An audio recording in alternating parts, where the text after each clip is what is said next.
Good evening. മാറ്റിനി വെബിനാറിലേക്ക് എല്ലാവർക്കും സ്വാഗതം. ഇന്ന് അടുത്ത വർഷത്തെ എത്ര പോസിറ്റീവായിട്ട് നമുക്ക് കാണാൻ കഴിയും എന്നുള്ളതിനെ ആസ്പദമാക്കിയിട്ടുള്ള ഒരു സെഷനാണ്. പ്രത്യേകിച്ച് നമ്മുടെ ഹാൻഡ് റൈറ്റിംഗ്, അതുപോലെ തന്നെ നമ്മുടെ സിഗ്നേച്ചർ, ഇതിലെല്ലാം ചില രഹസ്യങ്ങൾ ഒളിഞ്ഞു കിടപ്പുണ്ട്. ഈ രഹസ്യങ്ങൾ നമ്മുടെ പേഴ്സണാലിറ്റിയുമായി ബന്ധപ്പെട്ടിരിക്കുന്നു എന്ന് വേണം ചിന്തിക്കാൻ. അങ്ങനെയാണെങ്കിൽ ഒരു പരിധിവരെ നമ്മുടെ ഹാൻഡ് റൈറ്റിങ്ങും അതുപോലെ തന്നെ നമ്മുടെ സിഗ്നേച്ചറും ഒക്കെ ഒന്ന് അനലൈസ് ചെയ്യാൻ നമ്മളെ കൊണ്ടായാൽ, അല്ലെങ്കിൽ മറ്റുള്ളവരുടെ ഹാൻഡ് റൈറ്റിങ്ങും സിഗ്നേച്ചറും ഒക്കെ നമുക്കൊന്ന് അനലൈസ് ചെയ്യാൻ പഠിച്ചാൽ തീർച്ചയായും ആ വ്യക്തിയുമായിട്ട് വളരെ പോസിറ്റീവായിട്ടുള്ള റിലേഷൻഷിപ്പ് ഡെവലപ്പ് ചെയ്യാൻ നമ്മളെ കൊണ്ടാകും. നമ്മളെ പേഴ്സണലി വളരെയധികം പോസിറ്റീവായിട്ടുള്ള ഒരു തലത്തിലേക്ക് മാറ്റാൻ സാധിക്കും. അപ്പോൾ അടുത്ത പുതുവർഷത്തിലേക്ക് നമ്മൾ കടക്കുന്നതിന് തൊട്ട് മുമ്പ് നമ്മളെ തന്നെ ഒന്ന് വിലയിരുത്താനും നമ്മുടെ ചുറ്റുമുള്ളവരെയൊക്കെ ഒന്ന് വിലയിരുത്താനും പറ്റുന്ന ഏറ്റവും നല്ലൊരു ടൂളായിട്ട് നമുക്കിതിനെ ഉപയോഗിക്കാം. ഈ സെഷന്റെ കണ്ടിന്യൂഷൻ നമ്മുടെ ജാനുവരി 1 ഉണ്ടായിരിക്കുന്നതാണ്.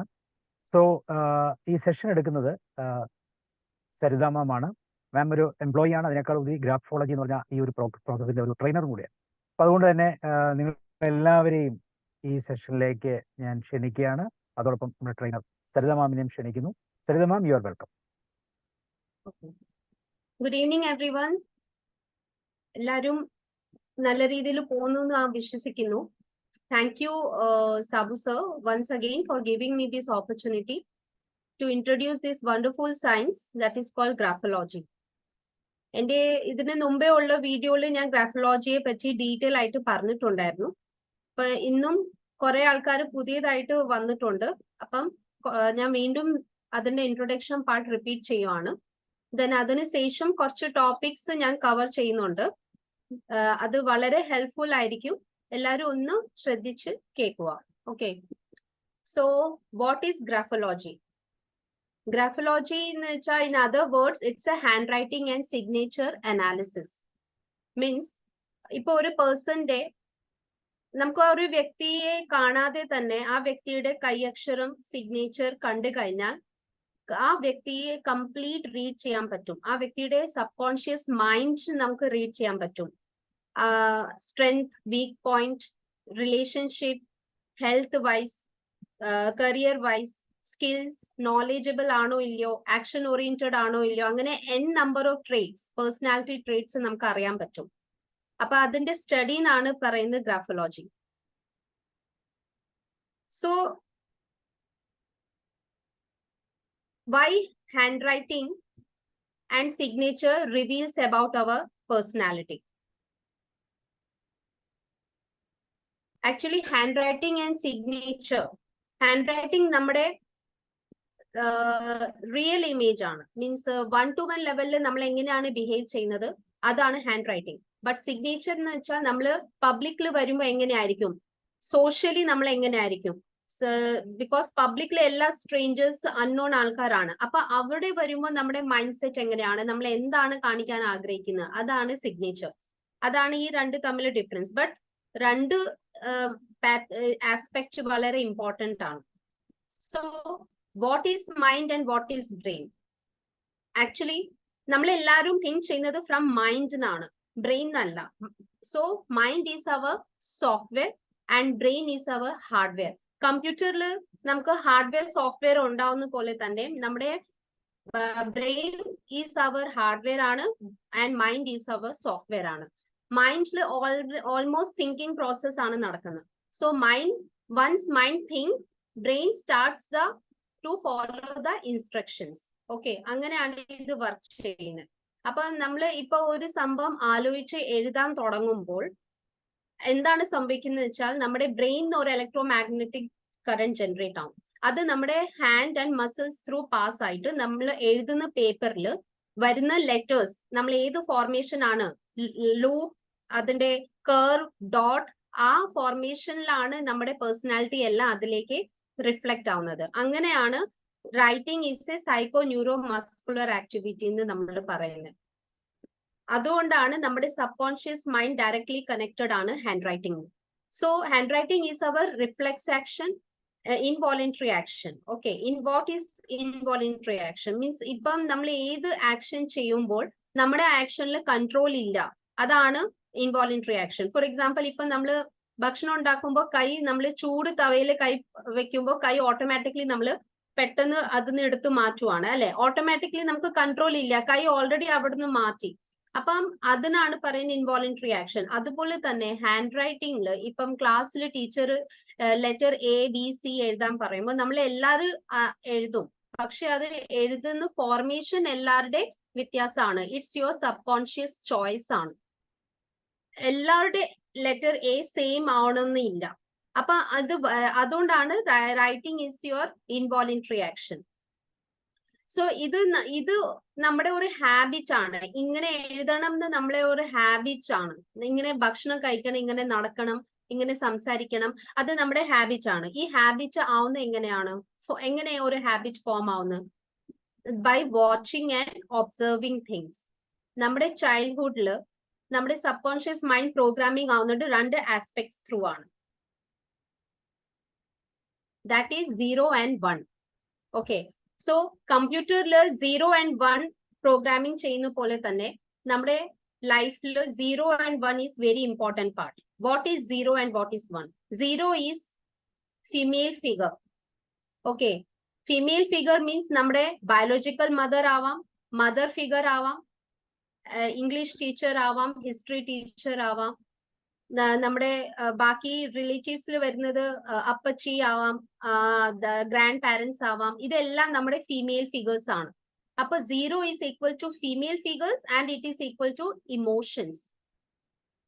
ഇമോഷൻസ് ആണ് 0 പ്രെഡിക്റ്റ് ചെയ്യുന്നത്. സോ 1 എന്തായിരിക്കും?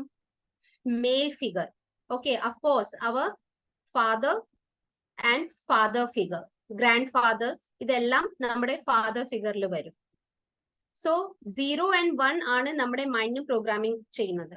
0 to 7 years നമ്മുടെ മദറിന്റെ റോൾ ആണ്. ഒരു കുട്ടിയുടെ ലൈഫിൽ ഫസ്റ്റ് വരുന്നത് 0 to 7 years is mother's role. Mainly mother ആണ് കൂടുതൽ ആ ടൈം പീരീഡിൽ കുട്ടിയെ കൂടുതൽ സബ് കോൺഷ്യസ്ലി പ്രോഗ്രാമിംഗ് ചെയ്യുന്നത്. ദെൻ അത് കഴിഞ്ഞിട്ട് 7 to 14 years ഫാദറിന്റെ റോൾ ആണ്. സോ നമ്മുടെ ബ്രെയിനില് 2 types of brains are there, left brain and right brain. Okay, ഇപ്പൊ നമുക്ക് ഇവിടെ കാണാം ലെഫ്റ്റ് ബ്രെയിൻ, നമ്മുടെ ലെഫ്റ്റ് ബ്രെയിൻ കൺട്രോൾ ചെയ്യുന്നത് റൈറ്റ് സൈഡ് ഓഫ് ബോഡി ആണ് ആൻഡ് റൈറ്റ് ബ്രെയിൻ കൺട്രോൾ ചെയ്യുന്നത് ലെഫ്റ്റ് സൈഡ് ഓഫ് ബോഡി ആണ്. So left side is equal to female figure and right side is equal to male figure.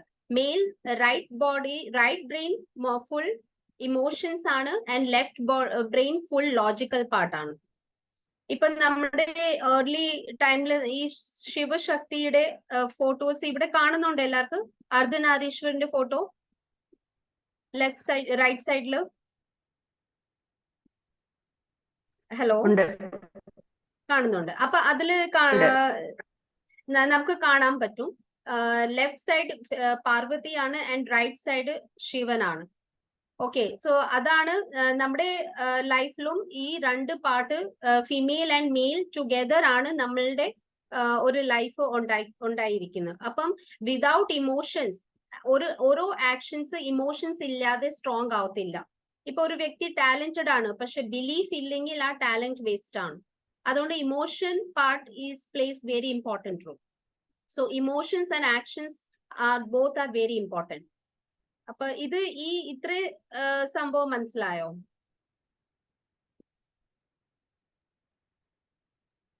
ഈ 0 to 7 എന്നുള്ളടത്ത് കുറെ 0s and 1s ഇട്ടിരിക്കുന്നതിന്റെ അർത്ഥം എന്താണ്? Actually major role 0 ആണ്.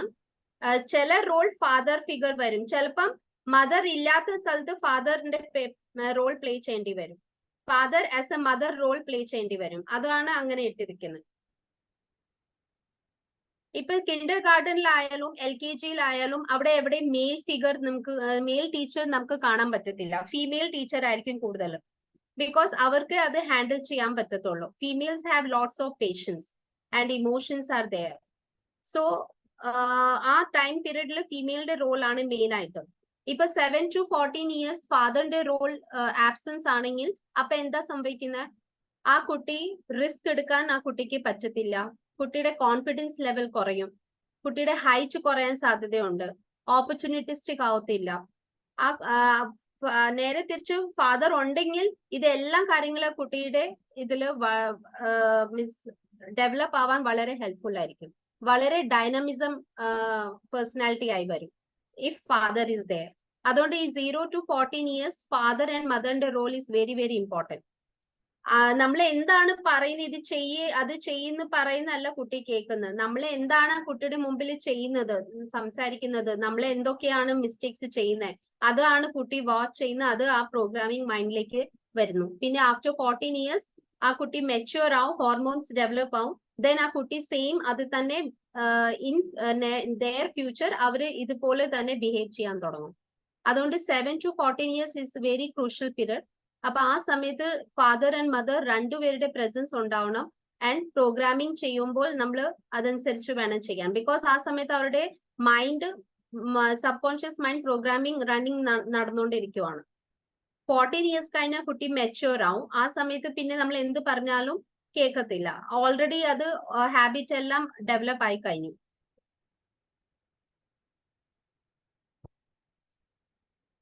So next is how our character is built in graphology. First എന്താ സംഭവിക്കുന്നത് വെച്ചാൽ ഇപ്പൊ എനിക്ക് ഒരു തോട്ട് വന്നു. ഒരു ലെറ്റർ മീൻസ് ഗ്രാഫോളജിയുടെ ഒരു ലെറ്റർ മീൻസ് ഒരു തോട്ട് ആണ്. നമുക്ക് ഇപ്പൊ ഒരു തോട്ട് വന്നു, എനിക്ക് ഇപ്പം MBA പഠിക്കാൻ പോണം, എനിക്കൊരു തോട്ട് വന്നു. പിന്നെ ഞാൻ അതിനു വേണ്ടി എന്താ ആക്ഷൻ എടുക്കാൻ തുടങ്ങി. അതിന് ആദ്യം ഞാൻ സംസാരിക്കാൻ തുടങ്ങി. ബൈ വേർഡ്സിൽ ഞാൻ ആ തോട്ട് കൺവേർട്ട് ചെയ്തു. ദെൻ അത് കഴിഞ്ഞിട്ട് ഞാൻ ആക്ഷനിൽ കൺവേർട്ട് ചെയ്തു. ആക്ഷൻ റിപ്പീറ്റ് ആയപ്പോൾ അത് ഹാബിറ്റിലേക്ക് കൺവേർട്ട് ആയി. ഒരുപാട് ഹാബിറ്റ് മിക്സ് ചെയ്ത് വരുമ്പോൾ അത് ക്യാരക്ടർ ഡെവലപ്പ് ആവും. ഇപ്പൊ ഞാൻ MBA എനിക്ക് പഠിക്കണം എന്ന് ആഗ്രഹം വന്നു, ഒരു തോട്ട് വന്നു.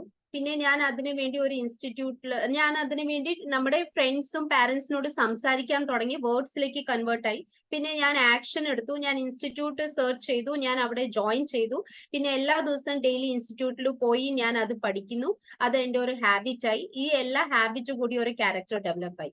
അതുപോലെ തന്നെ വേറെ എക്സാമ്പിൾ പറയാം. എനിക്ക് എന്റെ ബോഡി നല്ല രീതിയിൽ ഡെവലപ്പ് ചെയ്യണം. അപ്പൊ ഞാൻ അതിന് ആദ്യം എന്താ ചെയ്ത്, എനിക്ക് എന്റെ ബോഡി ഡെവലപ്പ് ചെയ്യണം, എന്റെ ഫിഗർ നല്ല രീതിയിൽ കൊണ്ടുവരണം എന്ന് ഞാൻ ഇങ്ങനെ ആഗ്രഹിച്ചു. പിന്നെ ഞാൻ അത് പറയാൻ തുടങ്ങി. ദെൻ ഞാൻ ജിമ്മിലേക്ക് ജോയിൻ ചെയ്തു, ഹെൽത്ത് ഇൻസ്റ്റിറ്റ്യൂട്ടിൽ ജോയിൻ ചെയ്തു. പിന്നെ റെഗുലർ ബേസിസിൽ ഞാൻ അവിടെ പോവാൻ തുടങ്ങി. ദെൻ അത് എന്റെ ക്യാരക്ടറായിട്ട് ഡെവലപ്പ് ആയി. ഇങ്ങനെയാണ് ഒരു ക്യാരക്ടർ ഡെവലപ്പ് ആവുന്നത്. അപ്പൊ ഗ്രാഫോളജിയിൽ ഒരു ലെറ്റർ മീൻസ് ഒരു തോട്ട് ആണ്. ആ ലെറ്റർ ടുഗെദർ നമ്മൾ എഴുതുമ്പോൾ കുറെ വേർഡ്സ് ആയിട്ട് കൺവേർട്ട് ആവും. ആ വേർഡ്സ് ഒരു സെന്റൻസിൽ കൺവേർട്ട് ആവും. അതാണ് ആക്ഷൻ. സോ സെന്റൻസ് ഒരുമിച്ച് എല്ലാം 2-3 പാരഗ്രാഫ് ആയിട്ട് വരുമ്പോഴാണ് ഹാബിറ്റ് ആവുന്നത്. ഒരു പേജ് വരുമ്പോഴാണ് അത് ക്യാരക്ടർ ആയിട്ട് കൺവേർട്ട് ആവുന്നത്. ഇങ്ങനെയാണ് നമ്മൾ ഗ്രാഫോളജി പാർട്ടിൽ അത് മനസ്സിലാക്കുന്നത്. Next is principles of graphology. നമുക്ക് ഗ്രാഫോളജിയിൽ ഒരു 6 പ്രിൻസിപ്പിൾസ് ഉണ്ട്. അപ്പൊ കുറച്ച് ആസ്പെക്ട്സ് പഠിക്കുന്നതിന് മുമ്പേ പ്രിൻസിപ്പിൾസ് ഒന്ന് നമുക്ക് മനസ്സിലാക്കാം എന്തൊക്കെയാണ്. First is principle of balance. Principle of balance means, ഇപ്പൊ ഞാൻ ഫസ്റ്റ് ഓഫ് ഓൾ ഒരു റൈറ്റിംഗ് സാമ്പിൾ ഞാൻ ഇപ്പൊ മേടിക്കുവാണ്. അപ്പൊ ആ റൈറ്റിംഗ് സാമ്പിളിന്റെ റൂൾ എന്ന് വെച്ചാൽ നമ്മൾ എപ്പോഴും സാമ്പിൾ മേടിക്കുമ്പോൾ white paper means A4 sheet plain പേപ്പറിലാണ് നമ്മൾ സാമ്പിൾ മേടിക്കുന്നത്. അതിൽ എഴുതാൻ പറയുമ്പോൾ ആ വ്യക്തി റൈറ്റ് ആൻഡ് തിങ്ക് ആണ്, മീൻസ് തിങ്ക് ആൻഡ് റൈറ്റ് ആണ്, കോപ്പി ചെയ്യാൻ പാടില്ല. ഓൺ വേർഡ്സിൽ വേണം, ഇംഗ്ലീഷിൽ വേണം എഴുതാൻ. അത് ഫുൾ പേജ് 1.5 പേജ് ആണ് എഴുതേണ്ടത്. ആക്ച്വലി പലർക്കും അത് മടിയായിരിക്കും എഴുതാൻ. പക്ഷെ റൂൾ ഈസ് ദാറ്റ് 1.5 പേജ് നമ്മൾ അത് എഴുതി മേടിക്കണം. ആൻഡ് അതിന്റെ സ്ക്രിപ്റ്റിന്റെ താഴെ 3 പ്രാവശ്യം സിഗ്നേച്ചർ മേടിക്കണം. അതാണ് നമുക്ക് ഒരു ഐഡിയൽ സാമ്പിൾ. നമുക്ക് അങ്ങനെയാണ് കിട്ടുന്നത്. ആ സാമ്പിൾ നമ്മൾ അനലൈസ് ചെയ്യുമ്പോഴാണ് അത് കറക്റ്റ് ആയിട്ട് പേഴ്സണാലിറ്റി റീഡ് ചെയ്യാൻ പറ്റുന്നത്. Rule is like that. A4 plain ഷീറ്റിൽ 1.5 പേജിൽ ഓൺ വേർഡ്സിൽ ഇംഗ്ലീഷിൽ എഴുതണം ആൻഡ് 3 times സിഗ്നേച്ചർ ചെയ്യണം. അപ്പൊ ആ സാമ്പിൾ കിട്ടുമ്പോൾ നമ്മൾ ഇപ്പൊ as a graphologist first is principle of balance. അപ്പൊ നമുക്ക് അറിയാം, ഒരു സാമ്പിൾ കിട്ടും, അനലൈസ് ചെയ്യുമ്പോൾ നമുക്ക് കുറെ കാര്യങ്ങൾ മനസ്സിലാക്കാൻ പറ്റും. ഇപ്പം എന്റെ മുമ്പിൽ ഒരു ക്ലയന്റ് ഇരിക്കുവാണ്. അപ്പൊ എനിക്ക് ഒരിക്കലും ആ ക്ലയന്റിനോട് ജഡ്ജ് ചെയ്യാൻ പാടില്ല. മീൻസ് ഈ ക്ലയന്റിന്റെ സ്വഭാവത്തിൽ ഇതൊക്കെയാണ് എനിക്ക് മനസ്സിലാവുന്നത്. ആ ഒരു എക്സൈറ്റ്മെന്റ് ലെവൽ നമ്മൾ കാണിക്കാൻ പാടില്ല. ഒരു ബാലൻസ് അപ്രോച്ച് തന്നെ വെക്കണം. We know everything, we know എല്ലാം ആസ്പെക്ട്സ് നമുക്ക് മനസ്സിലായി. പക്ഷെ അവിടെ ആ ഒരു എക്സൈറ്റ്മെന്റ് ഇല്ലെങ്കിൽ അയ്യോ ഈ ആളുടെ സ്വഭാവത്തിൽ ഇങ്ങനെയാണല്ലോ, ഇയാൾ വളരെ ദേഷ്യക്കാരനാണല്ലോ, ഇങ്ങനെ ഒന്നും നമുക്ക് സംസാരിക്കാൻ പാടില്ല. ഒരു ബാലൻസ് അപ്രോച്ച് വെച്ച് നല്ല ഒരു ഇതിൽ വേണം അനലൈസ് ചെയ്യാൻ. അതാണ് principal of balance. Second is principle of exaggeration. ഇപ്പൊ നമുക്ക് റൈറ്റിംഗിൽ കാണുവാണ്, ഓവറായിട്ട് ഏതെങ്കിലും റൈറ്റിംഗിൽ ഓവറായിട്ട് എന്തെങ്കിലും ചെയ്തിട്ടുണ്ടെങ്കിൽ ദാറ്റ് മീൻസ് അതിന്റെ ഓപ്പോസിറ്റ് ഈസ് ദ ട്രൂത്ത്. ഇപ്പൊ നമുക്ക് മനസ്സിലായി ഒരു വ്യക്തി ഒരുപാട് കോൺഫിഡന്റ് ആണെന്ന് നമുക്ക് ഒരു ലെവല്, ഒരു മെഷർമെന്റ് ഉണ്ട്, ഒരു ലെറ്ററിന്റെ ഒരു മെഷർമെന്റ് ഉണ്ട്. ആ മെഷർമെന്റിനെ കാട്ടി കൂടുതൽ ഹൈറ്റ് കൂട്ടി ആ ലെറ്റർ ഫോം ചെയ്യുവാണെങ്കിൽ ദാറ്റ് മീൻസ് ആ കോൺഫിഡൻസ് ലെവലിന്റെ ഇരട്ടി ആ വ്യക്തി കോൺഫിഡൻസ് കാണിക്കുവാണ്. പക്ഷെ ആ വ്യക്തിയോട് നമ്മൾ സ്റ്റേജിൽ പെർഫോം ചെയ്യാൻ പറയുമ്പോൾ ആ വ്യക്തിക്ക് ഒന്നും ചെയ്യാൻ പറ്റത്തില്ല. So that person is only showing of confidence. That means the opposite is the truth. Exaggeration ആണ്, ഓവർ ആയിട്ട് കാണിക്കുവാണ്, ഷോ ഓഫ് ആണ്. പക്ഷെ ആക്ച്വലി കമ്മിറ്റ്മെന്റ് ഇല്ല. നമ്മൾ ഒരു വർക്ക് തന്നു കഴിഞ്ഞാൽ അത് ചെയ്യാൻ ആ വ്യക്തി ഏബിൾ അല്ലായിരിക്കും. അതാണ് പ്രിൻസിപ്പൽ ഓഫ് എക്സാജറേഷൻ. മൂന്നാമത്തെ principal is principle of perception. ഇപ്പം ഒരു റൈറ്റിംഗ് കിട്ടിക്കഴിഞ്ഞാൽ, ഇപ്പൊ എനിക്ക് എന്റെ ഒരു ഫ്രണ്ടിന്റെ റൈറ്റിംഗ് ആണ് കിട്ടിയെങ്കിൽ എനിക്ക് ആ ഫ്രണ്ടിന്റെ എല്ലാം ലൈഫ് ഹിസ്റ്ററി എല്ലാം അറിയാം. ഞാൻ മനസ്സിലാക്കിയത് ആ ഫ്രണ്ടിന്റെ ഫാദർ ആയിട്ട് ആ ഫ്രണ്ട് നല്ല പോലെ ജോളിയാണ്, ഫാദർ ഈസ് വെരി ഫ്രണ്ട്ലി. പക്ഷേ റൈറ്റിംഗ് എനിക്ക് കിട്ടി കഴിഞ്ഞപ്പോ എനിക്ക് മനസ്സിലായത് ഫാദർ ആയിട്ട് ഈ കുട്ടിക്ക് ഭയങ്കര റിസെന്റ്മെന്റ് ആണ്, ഗ്രഡ്ജസ് ആണ്, ആങ്കർനെസ് ഉണ്ട്. അപ്പൊ എനിക്ക് അത് ബിലീവ് ചെയ്യാൻ പറ്റുന്നില്ല. ബിക്കോസ് ഞാൻ കാണുന്ന അവർ തമ്മിൽ ഭയങ്കര മ്യൂച്വൽ അണ്ടർസ്റ്റാൻഡിങ് ഒക്കെയാണ്. പക്ഷെ റൈറ്റിംഗിൽ കാണുന്ന അതിന്റെ നേരെ നെഗറ്റീവ് പാർട്ടാണ്. അപ്പൊ അവിടെ ഞാൻ ഈ സംഭവം ആ വ്യക്തിയോട് പറയണോ? പറയാൻ പാടില്ല. ബിക്കോസ് റൈറ്റിംഗിൽ എന്താണ് കാണുന്നത് അതാണ് ട്രൂത്ത്. അപ്പൊ ഞാൻ അത് ചോദിച്ചപ്പോ ആ വ്യക്തി പറഞ്ഞത് മേ ബി എനിക്ക് മനസ്സിലായത് എന്താ, ആ ഫാദർ വളരെ ഫ്രണ്ട്ലി ആണ്, പറയുന്ന എല്ലാ കാര്യങ്ങളും എല്ലാം ചെയ്തു കൊടുക്കുന്നുണ്ട്. പക്ഷെ ഈ കുട്ടിക്ക് ഏത് രീതിയിൽ ഏത് സംഭവമാണ് വേണ്ട ആ ഫാദർ അത് ചെയ്തു കൊടുത്തിട്ടില്ല. മേ ബി ആ കുട്ടിക്ക് ഫാദറിന്റെ കുറച്ച് സമയമായിരിക്കും വേണ്ടത്, വേണ്ട സമയത്ത് ആ സപ്പോർട്ട് കിട്ടിയില്ല. അപ്പം ആ ഫാദറിന് ഇതിൽ ഒരു ദേഷ്യം ആ കുട്ടിക്ക് എപ്പോഴും ഉണ്ട്. അപ്പം റൈറ്റിംഗിൽ കാണുന്ന എന്താണ് ആ വ്യക്തിയുടെ മൈൻഡ് സെറ്റ് ആണ്, അതാണ് ട്രൂത്ത്. എന്റെ മൈൻഡ് സെറ്റ് അല്ല അവിടെ നമ്മൾ പറയേണ്ടത്. അതാണ് പ്രിൻസിപ്പൽ ഓഫ് പെർസെപ്ഷൻ. നാലാമത്തത് പ്രിൻസിപ്പൽ ഓഫ് ഡൈല്യൂഷൻ. ഇപ്പൊ ഒരു ഹാൻഡ് റൈറ്റിംഗ് സാമ്പിൾ കാണുമ്പോൾ നമുക്ക് മനസ്സിലായത് ഒരു വ്യക്തിക്ക് രണ്ട് ട്രേറ്റ് മനസ്സിലായി, ഓപ്പോസിറ്റ് ട്രേറ്റ് ആണ് നമുക്ക് കിട്ടിയിരിക്കുന്നത്. ഒരെണ്ണം നെഗറ്റീവ് ആണെങ്കിൽ ഒരെണ്ണം പോസിറ്റീവ് ആണ്. അപ്പൊ ആ ട്രേറ്റ് അവിടെ ഡൈല്യൂട്ട് ആയി പോകും. ഫോർ എക്സാമ്പിൾ, ഇപ്പൊ ഒരു വ്യക്തി ഇന്റലിജന്റ് ആണെന്ന് എനിക്ക് റൈറ്റിംഗിൽ മനസ്സിലായി, പക്ഷെ അറ്റ് ദ സെയിം ടൈം എനിക്ക് മനസ്സിലായത് വ്യക്തി ലേസി കൂടിയാണ്. അപ്പൊ ഇന്റലിജന്റ് ഉണ്ടായിട്ട് കാര്യമൊന്നും ഉണ്ടായില്ല, ബിക്കോസ് ആ വ്യക്തി ലേസി ആണ്, എഫേർട്ട് എടുക്കുന്നില്ല. അപ്പം അത് ഡൈല്യൂട്ട് ആയി, ആ ട്രേറ്റ് അവിടെ ഡൈല്യൂട്ട് ആയി. അതാണ് principal of dilution. Fifth one is principle of enhancement. That means ഒരു സാമ്പിളിൽ എനിക്ക് മനസ്സിലായത് രണ്ട് ട്രേറ്റ് പോസിറ്റീവ് ആയിട്ട് വന്നു. ഓക്കെ, ഇവിടെ ഇന്റലിജൻസും കാണാൻ പറ്റി, at the same time hard working കൂടി കാണാൻ പറ്റി. സോ ദാറ്റ് മീൻസ് എന്താ, രണ്ടും ഉണ്ട്. അപ്പൊ രണ്ടും പോസിറ്റീവ് ട്രേറ്റ്സ് വരുമ്പോൾ അത് എൻഹാൻസ് ചെയ്യും ആ പേഴ്സണാലിറ്റി, ഇരട്ടി വരും. അപ്പൊ that means principle of enhancement ആണ് അവിടെ വരുന്നത്. ആ ക്വാളിറ്റി അവിടെ എൻഹാൻസ് ആവുകയാണ്. Then principle of fallouts. ഇപ്പം ലാസ്റ്റ് പ്രിൻസിപ്പൽ ആണ്. നമുക്ക് ഇപ്പൊ ഒരു സാമ്പിളില് എനിക്ക് ഒരു ട്രേറ്റ് മാത്രം മനസ്സിലായി. അപ്പൊ ആ ട്രേറ്റ് നമുക്ക് മനസ്സിലാവുമ്പോൾ അതിന്റെ പുറകെ നമുക്ക് 10 പോയിന്റ് പറയാൻ പറ്റണം. അതാണ് പ്രിൻസിപ്പൽ ഓഫ് ഫോളോഔട്ട്സ്. 10, 15 എത്ര പോയിന്റ്സ് വേണമെങ്കിൽ നമുക്ക് പറയാൻ പറ്റും. ഇപ്പൊ ഒരാള് ഫ്രണ്ട്ലി ആണെന്ന് എനിക്ക് മനസ്സിലായി, എക്സ്ട്രോവേർട്ട് ആണെന്ന് ഒരു ക്യാരക്ടർ എനിക്ക് മനസ്സിലായി. ഇപ്പൊ നമുക്ക് എന്തൊക്കെ അതിന്റെ പുറകെ പറയാൻ പറ്റും. He is very friendly, he is very socialised, he like to interact with people very easily, help others, അല്ലെ, ഔട്ട് ഗോയിങ് പേഴ്സണാലിറ്റി, അങ്ങനെ കുറെ പോയിന്റ്സ് നമുക്ക് പറയാൻ പറ്റും. ഒരു പോയിന്റ് മനസ്സിലാക്കി കഴിഞ്ഞാൽ 10 പോയിന്റ് അല്ല 15, 20 എത്ര പോയിന്റ്സ് വേണമെങ്കിൽ നമുക്ക് അതിൽ ആഡ് ഓൺ ചെയ്യാം. അതാണ് പ്രിൻസിപ്പൽ ഓഫ് ഫോളോ ഔട്ട്സ്. ഇതിൽ എന്തെങ്കിലും ഡൗട്ട് ഉണ്ടോ?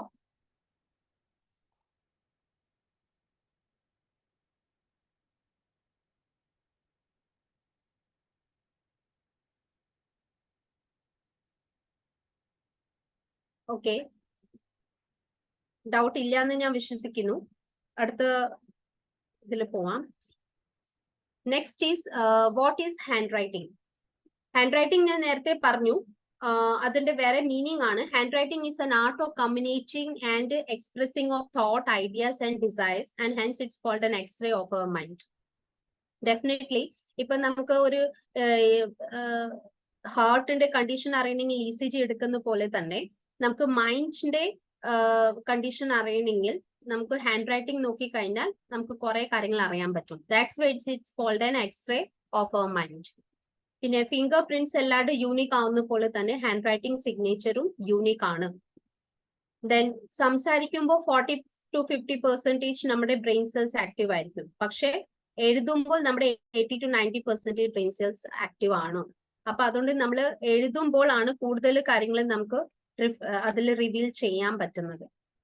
സംസാരിക്കുമ്പോൾ മേ ബി അത് ലൈങ് ആവാം, എത്രമാത്രം ട്രൂത്ത് ആണെന്ന് നമുക്ക് പറയാൻ പറ്റത്തില്ല. പക്ഷെ റൈറ്റിംഗ് ഒരിക്കലും കള്ളത്തരം പറയത്തില്ല. അത് നമുക്ക് ഫുൾ അതിന്റെ കംപ്ലീറ്റ് കറക്റ്റ് കാര്യങ്ങൾ തന്നെ നമുക്ക് മനസ്സിലാക്കാൻ പറ്റും.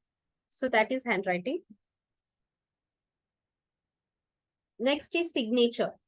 സിഗ്നേച്ചർ ഞാൻ പറഞ്ഞ പോലെ it's outer personality and public image. Signature നമ്മുടെ ലൈഫിൽ വളരെ ഇമ്പോർട്ടന്റ് പാർട്ടാണ്. It's a very big affirmation. നമ്മൾ ഇപ്പൊ 10th സ്റ്റാൻഡേർഡിലാണ് ഫസ്റ്റ് ടൈം സൈൻ ചെയ്യുന്നത്. ആ സിഗ്നേച്ചറിന്റെ ഫോർമേഷൻ വരുന്നത് തന്നെ നമ്മുടെ സബ് കോൺഷ്യസ് മൈൻഡ് പ്രോഗ്രാമിംഗ് എങ്ങനെയാണ് ആയിരിക്കുന്നത്, അങ്ങനെ ആയിരിക്കും നമ്മുടെ മൈൻഡിൽ സിഗ്നേച്ചർ ചെയ്യാനുള്ള ടെൻഡൻസി വരുന്നത്. അപ്പം മേ ബി പലരും സിഗ്നേച്ചേഴ്സ് ലെജിബിൾ ആക്കാം, ചിലവരുടെ ഇല്ലെജിബിൾ ആവും. ചിലർ സിഗ്നേച്ചർ ചെയ്യുമ്പോൾ ഭയങ്കര കട്ടിങ് ആൻഡ് സ്ക്രാച്ചിങ് ആയിരിക്കും. അപ്പൊ അതിന്റെ പുറകെ മൈൻഡ് സെറ്റ് വേറെയാണ്.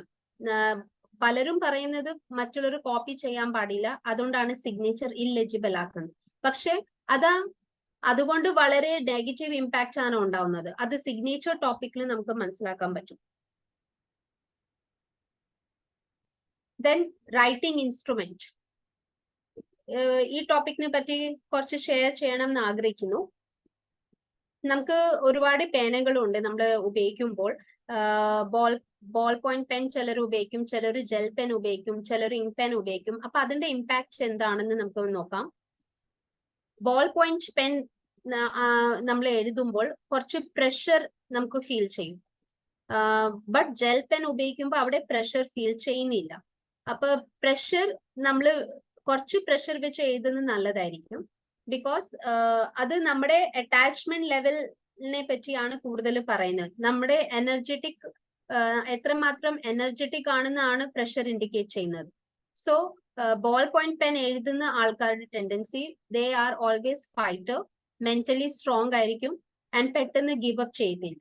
സോ ഞാൻ റെക്കമെൻഡ് ചെയ്യുവാണ് for all children's ball point pen ഉപയോഗിക്കുന്നത് വളരെ ബെറ്റർ ആയിരിക്കും. കമ്മിറ്റ്മെന്റ് പവർ കൂടും, അറ്റാച്ച്മെന്റ് ലെവൽ കൂടും. So ball point pen is very good. And gel pen എഴുതുന്ന ആൾക്കാർ കുറച്ച് ഷോ ഓഫ് ടെൻഡൻസി ആയിരിക്കും. അവർ അധികം എഫേർട്ട് എടുക്കത്തില്ല, because pressure is always missing. Okay, നമ്മൾ അധികം പ്രഷർ ഇല്ലാതെയാണല്ലോ എഴുതുന്നത്. ലിറ്റിൽ മൂവ്മെന്റിൽ തന്നെ നമുക്ക് എഴുതാൻ പറ്റും, വളരെ സ്മൂത്ത്ലി എഴുതാൻ പറ്റും. സോ അവിടെ നമ്മുടെ എനർജി ലെവൽ കുറയുക ചെയ്യുന്നത്. സോ ദാറ്റ് മീൻസ് അവിടെ ഒരു ലേസിനെസ് നമുക്ക് ഫീൽ ചെയ്യും, ലെസ് പ്രഷർ ആണ് അവിടെ ഫീൽ ചെയ്യുന്നത്. So it is not recommended. Next is ink pen.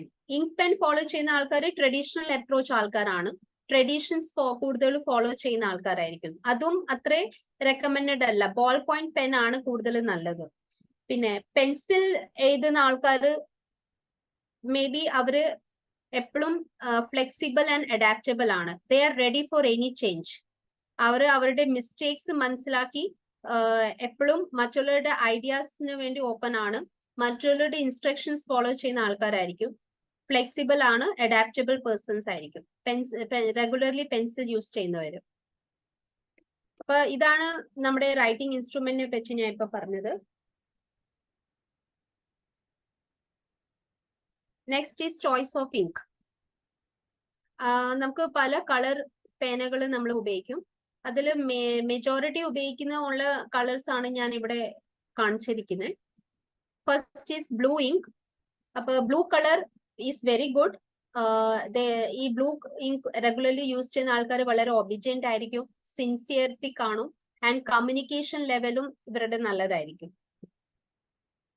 Black ink ആൾക്കാരുടെ എന്ന് വെച്ചാൽ അവര് വളരെ റിജിഡ് ഇൻ നേച്ചർ ആണ്, കുറച്ച് സ്റ്റബർനെസ് ആയിരിക്കും, ഈസിലി അവരുടെ മിസ്റ്റേക്സ് അക്സെപ്റ്റ് ചെയ്യത്തില്ല, മറ്റുള്ളവരുടെ ഒപ്പീനിയൻസ് അക്സെപ്റ്റ് ചെയ്യാൻ കുറച്ച് ബുദ്ധിമുട്ടായിരിക്കും.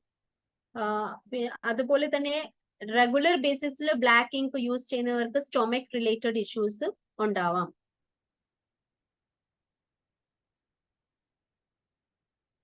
റെഡ് ഇങ്ക് ആൾക്കാര്, റെഡ് ഇങ്ക് ഉപയോഗിക്കുന്ന മെജോറിറ്റി ആൾക്കാരാണ് ടീച്ചേഴ്സ്. അപ്പം അവരുടെ മെയിൻ റെഡ് ഇങ്ക് ഉപയോഗിക്കുന്ന എന്താ, മെയിൻലി മിസ്റ്റേക്സ് കണ്ടുപിടിക്കാനാണ്. അപ്പം മേ ബി ഇവരുടെ റെഡ് ഇങ്ക് ആൾക്കാരുടെ ടെൻഡൻസി എന്തായിരിക്കും, എപ്പോഴും ഫോൾട്ട് കണ്ടുപിടിക്കലായിരിക്കും അവരുടെ മെയിൻലി മൈൻഡ് സെറ്റ്, അങ്ങനെ ആയി വരും. ക്ലോസ് സൂപ്പർവിഷൻ ചെയ്യാനായിരിക്കും അവരുടെ മെയിൻ ക്യാരക്ടർ. പക്ഷെ നമ്മൾ അഫോർമേഷൻസ് ഇപ്പൊ റെഗുലർ ബേസിസിൽ എഴുതുവാണെങ്കിൽ റെഡ് ഇങ്ക് വെച്ച് എഴുതുമ്പോൾ അത് നല്ലതായിരിക്കും. കൂടുതൽ ആക്ഷൻ ഓറിയന്റഡ് ആൻഡ് അഗ്രസീവ്നെസ്സും റെഡ് ഇങ്ക് വെച്ച് എഴുതിയാൽ നമുക്ക് അങ്ങനത്തെ ഫോർമേഷനും വരും. നാലാമത്തെ ഈസ് ഗ്രീൻ ഇങ്ക്. ഇത് കുറച്ചേ ഉപയോഗിക്കുന്ന ആൾക്കാരായിരിക്കും, അധികം ഉപയോഗിക്കുന്ന ബ്ലൂ ആൻഡ് ബ്ലാക്ക് ആണ്. ബ്ലാക്ക് അവോയ്ഡ് ചെയ്യുന്നതായിരിക്കും ബെറ്റർ, കാരണം ബ്ലാക്കിൽ കൂടുതൽ ഹെൽത്ത് ഇഷ്യൂസ് വരാൻ സാധ്യതയുണ്ട്. ഗ്രീൻ ഇങ്കില് tendency to forgive others mistake. മറ്റുള്ളവരെ എപ്പോഴും ഫോർഗീവ് ചെയ്യുക, അവരുടെ മിസ്റ്റേക്സിന് ഫോർഗീവ് ചെയ്യുക, കൂടുതൽ അറ്റൻഷൻ സീക്കർ ആറ്റിറ്റ്യൂഡ് ആയിരിക്കും ഗ്രീൻ ഇങ്ക് ഉപയോഗിക്കുന്ന ആൾക്കാരുടെ ടെൻഡൻസി. ഇപ്പൊ ഇൻസ്ട്രുമെന്റിനെ പറ്റി പറഞ്ഞു, ചോയ്സ് ഓഫ് ഇങ്കിനെ പറ്റി. ചിൽഡ്രൻസിന് കൂടുതൽ ballpoint pen and blue ink ആണ് സജസ്റ്റ് ചെയ്യുക, അതായിരിക്കും നല്ലത്.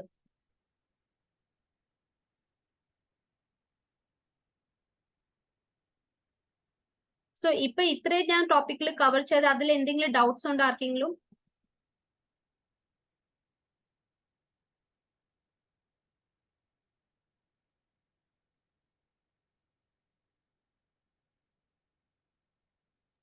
ഡൗട്ട്സ് ഒന്നുമില്ല, ക്ലിയർ ചെയ്തു, കണ്ടിന്യൂ ചെയ്തു. ഓക്കെ ശരി. Next is page concept. അപ്പൊ നമ്മള് ഈ ഗ്രാഫോളജിയിൽ ഒരു മെയിൻ ടോപ്പിക്കിലാണ് ഞാൻ എൻ്റർ ചെയ്യുന്നത്. പേജ് എന്താണ് ആൻഡ് മാർജിൻസ് എന്താണ്. ഈ മാർജിൻസിനെ പറ്റി കുറച്ച് നമ്മൾ ഇന്ന് പഠിക്കും. അപ്പൊ നിങ്ങൾക്ക് തന്നെ നിങ്ങളുടെ കയ്യിൽ റൈറ്റിംഗ് സാമ്പിൾസ് ഉണ്ടെങ്കിൽ നെക്സ്റ്റ് ക്ലാസ്സിൽ, ഇല്ലെങ്കിൽ ഈ 1-ാം തീയതിയാണ് നെക്സ്റ്റ് ക്ലാസ്, അപ്പൊ അതിനുള്ളിൽ റൈറ്റിംഗ് സാമ്പിൾസ് കളക്ട് ചെയ്യുക. നിങ്ങളുടെ തന്നെ മതി. ഞാൻ പറഞ്ഞ റൂൾ നിങ്ങൾക്ക് മനസ്സിലായല്ലോ. ഒരു പ്ലെയിൻ പേപ്പറിൽ ഓൺ വേർഡ്സിൽ എഴുതുക, 3 പ്രാവശ്യം സൈൻ ചെയ്യുക after the script. Then margins നമുക്ക് ടോപ്പിക്സ് ഇപ്പൊ ഞാൻ പഠിപ്പിക്കുന്നത് അത് അനലൈസ് ചെയ്ത് നോക്കുക, കറക്റ്റ് ആണോ ഇല്ലയോ എന്ന് നമുക്ക് മനസ്സിലാക്കാൻ പറ്റും. So what is page? Page നമുക്ക് നമ്മൾ mainly A4 sheet plain paper ആണ് നമ്മൾ അനലൈസ് ചെയ്യാൻ നോക്കുന്നത്. അപ്പൊ പേപ്പറിൽ നമുക്ക് ലെഫ്റ്റ് സൈഡ് ഉണ്ട്, റൈറ്റ് സൈഡ് ഉണ്ട്, ടോപ്പ് ഉണ്ട് ആൻഡ് ബോട്ടം ഉണ്ട്. സോ ഞാൻ പറഞ്ഞ പോലെ left side is our security പാർട്ടാണ് ലെഫ്റ്റ് സൈഡ് വരുന്നത്. നമ്മൾ തുടങ്ങുന്ന റൈറ്റിംഗ് എഴുതുന്നത് തന്നെ നമ്മൾ ലെഫ്റ്റ് സൈഡിൽ നിന്നാണ് സ്റ്റാർട്ടിംഗ് പോയിന്റ്. അപ്പൊ നമ്മളുടെ ഒറിജിൻ ആണ് നമ്മുടെ സ്റ്റാർട്ടിംഗ് പോയിന്റ്. സോ നമുക്ക് സെക്യൂരിറ്റി ഫീൽ ചെയ്യുന്ന എവിടെ നോക്കിയാ, നമ്മുടെ ഫാമിലി, നമ്മുടെ പാരന്റ്സ്, നമ്മുടെ കൺട്രി, നമ്മുടെ കൾച്ചർ, സോഷ്യൽ ഒറിജിൻ, ഇതെല്ലാം നമ്മുടെ ലെഫ്റ്റ് സൈഡ് തിങ്സ് ആണ് വരുന്നത്. അപ്പം അതുപോലെ തന്നെ rules and regulations of the സൊസൈറ്റിയും ലെഫ്റ്റ് സൈഡിൽ തന്നെയാണ് വരുന്നത്. സോ ലെഫ്റ്റ് മാർജിൻ ഇൻഡിക്കേറ്റ് ചെയ്യുന്നത് parents, past, country, religion, origin, rules and regulations of the society. അപ്പൊ റൈറ്റ് സൈഡ് എന്തായിരിക്കും? ഇത് ലെഫ്റ്റ് സൈഡ് പാസ്റ്റ് ആണെങ്കിൽ അഫ്കോഴ്സ് റൈറ്റ് സൈഡ് ഫ്യൂച്ചർ ആണ്. അപ്പൊ ഫ്യൂച്ചറിൽ എന്തൊക്കെയാ വരുന്നത്? Opportunities, right? റിസ്ക് വരും, നമ്മൾ എത്രമാത്രം ചാലഞ്ചസ് ഫേസ് ചെയ്യുന്നുണ്ട്, നമ്മുടെ confidence level in taking the risk, അതാണ് നമുക്ക് മനസ്സിലാവുന്നത്. നമ്മുടെ ഗ്രോത്ത് എങ്ങനെയായിരിക്കും, അതാണ് right side of the portion പറയുന്നത്. That is our future. Next is top margin. Top margin indicate ചെയ്യുന്ന റെസ്പെക്ട് ആണ്. ദാറ്റ് മീൻസ് ലെഫ്റ്റ് സൈഡിൽ വരുന്ന എന്തൊക്കെയാണ്? Parents, family, country, rules and regulations. അതിന് എത്രമാത്രം റെസ്പെക്ട് നമ്മൾ കൊടുക്കുന്നുണ്ട്, അത് ടോപ്പ് മാർജിൻ എന്നാണ് നമുക്ക് മനസ്സിലാവുന്നത്. അപ്പൊ ബോട്ടം മാർജിൻ എന്താണ്? ബോട്ടം മാർജിൻ പറയുന്നത് ഇന്ന് ചെയ്യുന്ന നമ്മൾ വർക്ക് എത്രമാത്രം നമ്മൾ കംപ്ലീറ്റ് ചെയ്യും, മീൻസ് നമ്മുടെ ആക്ഷൻ പാർട്ട് ആണ് ബോട്ടം മാർജിൻ. അപ്പം എത്രമാത്രം നമ്മൾ ആക്ഷൻ ഓറിയന്റഡ് ആണെന്ന് നമുക്ക് ബോട്ടം മാർജിൻ ത്രൂ ആണ് മനസ്സിലാവുന്നത്. So left, right, top and bottom, ഇത് നാലും ഞാൻ പറഞ്ഞു. ഇതിൽ എന്തെങ്കിലും ഡൗട്ട് ഉണ്ടെങ്കിൽ ലാസ്റ്റ് ഡിസ്കഷനിൽ ഒന്ന് ചോദിച്ചാൽ മതി. സോ നെക്സ്റ്റ് പേജിലേക്ക് ഞാൻ പോവാണ്. ഇപ്പൊ പറഞ്ഞു തന്നെ left margin, right margin, top and bottom margin. So നമുക്ക് ഇത്ര ടൈപ്സ് ഓഫ് മാർജിൻ ഉണ്ട്. ഞാൻ എല്ലാം ഒന്നും കവർ ചെയ്യുന്നില്ല, ഇതിൽ മെയിൻ മാർജിൻസ് ആണ് ഞാൻ കവർ ചെയ്യുന്നത്. First is narrow left margin. ഇപ്പൊ നമുക്ക് ഇത് മനസ്സിലാവും, ഒരു റൂൾഡ് പേപ്പർ, ഒരു റൂൾഡ് ബുക്ക് നമ്മൾ എടുക്കുവാണെങ്കിൽ ലെഫ്റ്റ് സൈഡിൽ ഓൾറെഡി ഒരു സ്പേസ് വിട്ട് കാണും. നമ്മൾ സ്കൂൾ ടൈമിൽ തന്നെ ഈ മൂന്നാമത്തത് കണ്ടോ, ഇങ്ങനെ ആയിരിക്കും. നമ്മൾ ഇത്ര സ്പേസ് നമ്മൾ എല്ലാ ബുക്കിൽ കാണും, റൈറ്റ്? അപ്പൊ ഈ സ്പേസ് മസ്റ്റ് ആയിട്ട് വിടണം. ഈ സ്പേസ് പറയുന്നത്, ഇൻഡിക്കേറ്റ് ചെയ്യുന്നത് നമ്മൾ എത്രമാത്രം കെയർ ആണ് കൊടുക്കുന്നത് ഫോർ ലെഫ്റ്റ് സൈഡ് തിങ്സ്, അതാണ് ഇൻഡിക്കേറ്റ് ചെയ്യുന്നത്. സോ ഇപ്പം ഇവിടെ നാരോ ലെഫ്റ്റ് മാർജിനിൽ നോക്കിക്കേ, സ്പേസ് ഒട്ടും വിട്ടിട്ടില്ല ലെഫ്റ്റ് സൈഡിൽ, റൈറ്റ്? അപ്പൊ ദാറ്റ് മീൻസ് എന്താ? ലെഫ്റ്റ് സൈഡ് പാസ്റ്റ് ആണ്. അപ്പം പാസ്റ്റ് ആയിട്ട് വളരെ അറ്റാച്ച്ഡ് ആണ്. അനാലിസിസ് എന്തൊക്കെ വരും? This person is attached to past things, past life, family, parents, and always talk about rules and regulations, about society, about origin, about past, friends, relatives. ഇതിനെ പറ്റിയൊക്കെ കൂടുതൽ സംസാരിക്കുന്ന, ഡിസ്കസ് ചെയ്യുന്ന ആളായിരിക്കും നാരോ ലെഫ്റ്റ് മാർജിൻ ഉള്ള ആൾക്കാർ. പക്ഷെ അറ്റ് ദ സെയിം ടൈം ഇവിടെ എന്താ ഉണ്ടാവുന്നത്? ഇവര് റിലേഷൻഷിപ്പിൽ കുറച്ച് ഇവർക്ക് പ്രശ്നം കാണും. Because they are not giving enough space in relationship. ഇവര് മീൻസ് എല്ലാരുമായിട്ട് കണക്ട് ആവണം, ഫാമിലി ആയിട്ട് എല്ലാരുമായിട്ട് കണക്ട് ആവണം എന്നാണ് ഇവർ ആഗ്രഹിക്കുന്നത്. പക്ഷെ അവിടെ ഇനഫ് സ്പേസ് കൊടുക്കാത്തത് കൊണ്ട് റിലേഷൻഷിപ്പ് ഇഷ്യൂസ് എപ്പോഴും കാണും. നാരോ ലെഫ്റ്റ് മാർജിൻ ഉള്ള ആൾക്കാരുടെ കേസിലാണ് ഞാൻ പറയുന്നത്. സെക്കൻഡ് നോക്കിക്കേ, വൈഡ് ലെഫ്റ്റ് മാർജിൻ. ഇതിന്റെ നേരെ ഓപ്പോസിറ്റ് ആണ്. ഇവിടെ ഒരുപാട് സ്പേസ് വിട്ടിട്ടുണ്ട്, അല്ലെ? അപ്പൊ ദാറ്റ് മീൻസ് പാസ്റ്റിന്ന് ഇവര് ഡിസ്കണക്ട് ആവാനാണ് ഇവർക്ക് താല്പര്യം. Logic is there, it is connect to past, near to past, ഇവിടെ far away from the past, അല്ലെ? അപ്പം പാസ്റ്റിന്ന് ഡിസ്കണക്ട് ആവാണ് താല്പര്യം, പാസ്റ്റിന് ഒരു കാര്യം സംസാരിക്കാൻ താല്പര്യമില്ല. അതുപോലെ തന്നെ കെയർ ഒരുപാട് കൊടുക്കുന്നുണ്ടെന്നാണ് ഇവിടെ കാണിക്കുന്നത്. ബിക്കോസ് കണ്ടോ, സ്പേസ് ഒരുപാട് വിട്ടിട്ടുണ്ട്. സ്പേസ് മീൻസ് കെയർ ആണെന്ന് ഞാൻ നേരത്തെ പറഞ്ഞു. അപ്പൊ ഇവിടെ 1/8 ഇഞ്ച് സ്പേസ് നോർമൽ സ്പേസ് ആണ്, പക്ഷെ അതിന് കൂടുതൽ സ്പേസ് ആണ് ഇവിടെ വിട്ടിരിക്കുന്നത്. ദാറ്റ് മീൻസ് ഞാൻ പറഞ്ഞത് പ്രിൻസിപ്പൽ ഓഫ് എക്സാജറേഷൻ. മീൻസ് ഒരു നോർമലിന് കാട്ടി കൂടുതൽ നമ്മൾ കാണിക്കുവാണെങ്കിൽ ഓപ്പോസിറ്റ് ഈസ് ദ ട്രൂത്ത്, അല്ലെ? അപ്പം ഇവിടെ സ്പേസ് 1/8 ഇഞ്ചിനെ കാട്ടി കൂടുതലാണ് വിട്ടിരിക്കുന്നത്. സോ ദാറ്റ് മീൻസ് എന്താ? ഈ വ്യക്തി ഷോ ഓഫ് ചെയ്യുവാണ്, means he is very caring towards past things and family, country, rules and regulation. പക്ഷെ ആക്ച്വലി അങ്ങനെ അല്ല. അപ്പൊ ഫോർ എക്സാമ്പിൾ, ഇപ്പം രാജസ്ഥാൻ എന്ന് പറഞ്ഞ ഒരു ഏരിയയില് അവിടെ ഒരു റൂൾ ഉണ്ട്, റിച്വൽ ആണ്. മീൻസ് നമ്മൾ ഈ സ്ത്രീകള് മുഖം ഇങ്ങനെ മൂടി വെക്കണം എന്ന്. പക്ഷെ അത് പലരും ചെയ്യുന്നുണ്ടെങ്കിലും അവരുടെ മൈൻഡില് ഭയങ്കര അതിന്റെ അഗെയിൻസ്റ്റ് ആണ്. അവര് ജസ്റ്റ് ഷോ ഓഫിനാണ് പലരും ചെയ്യുന്നത്.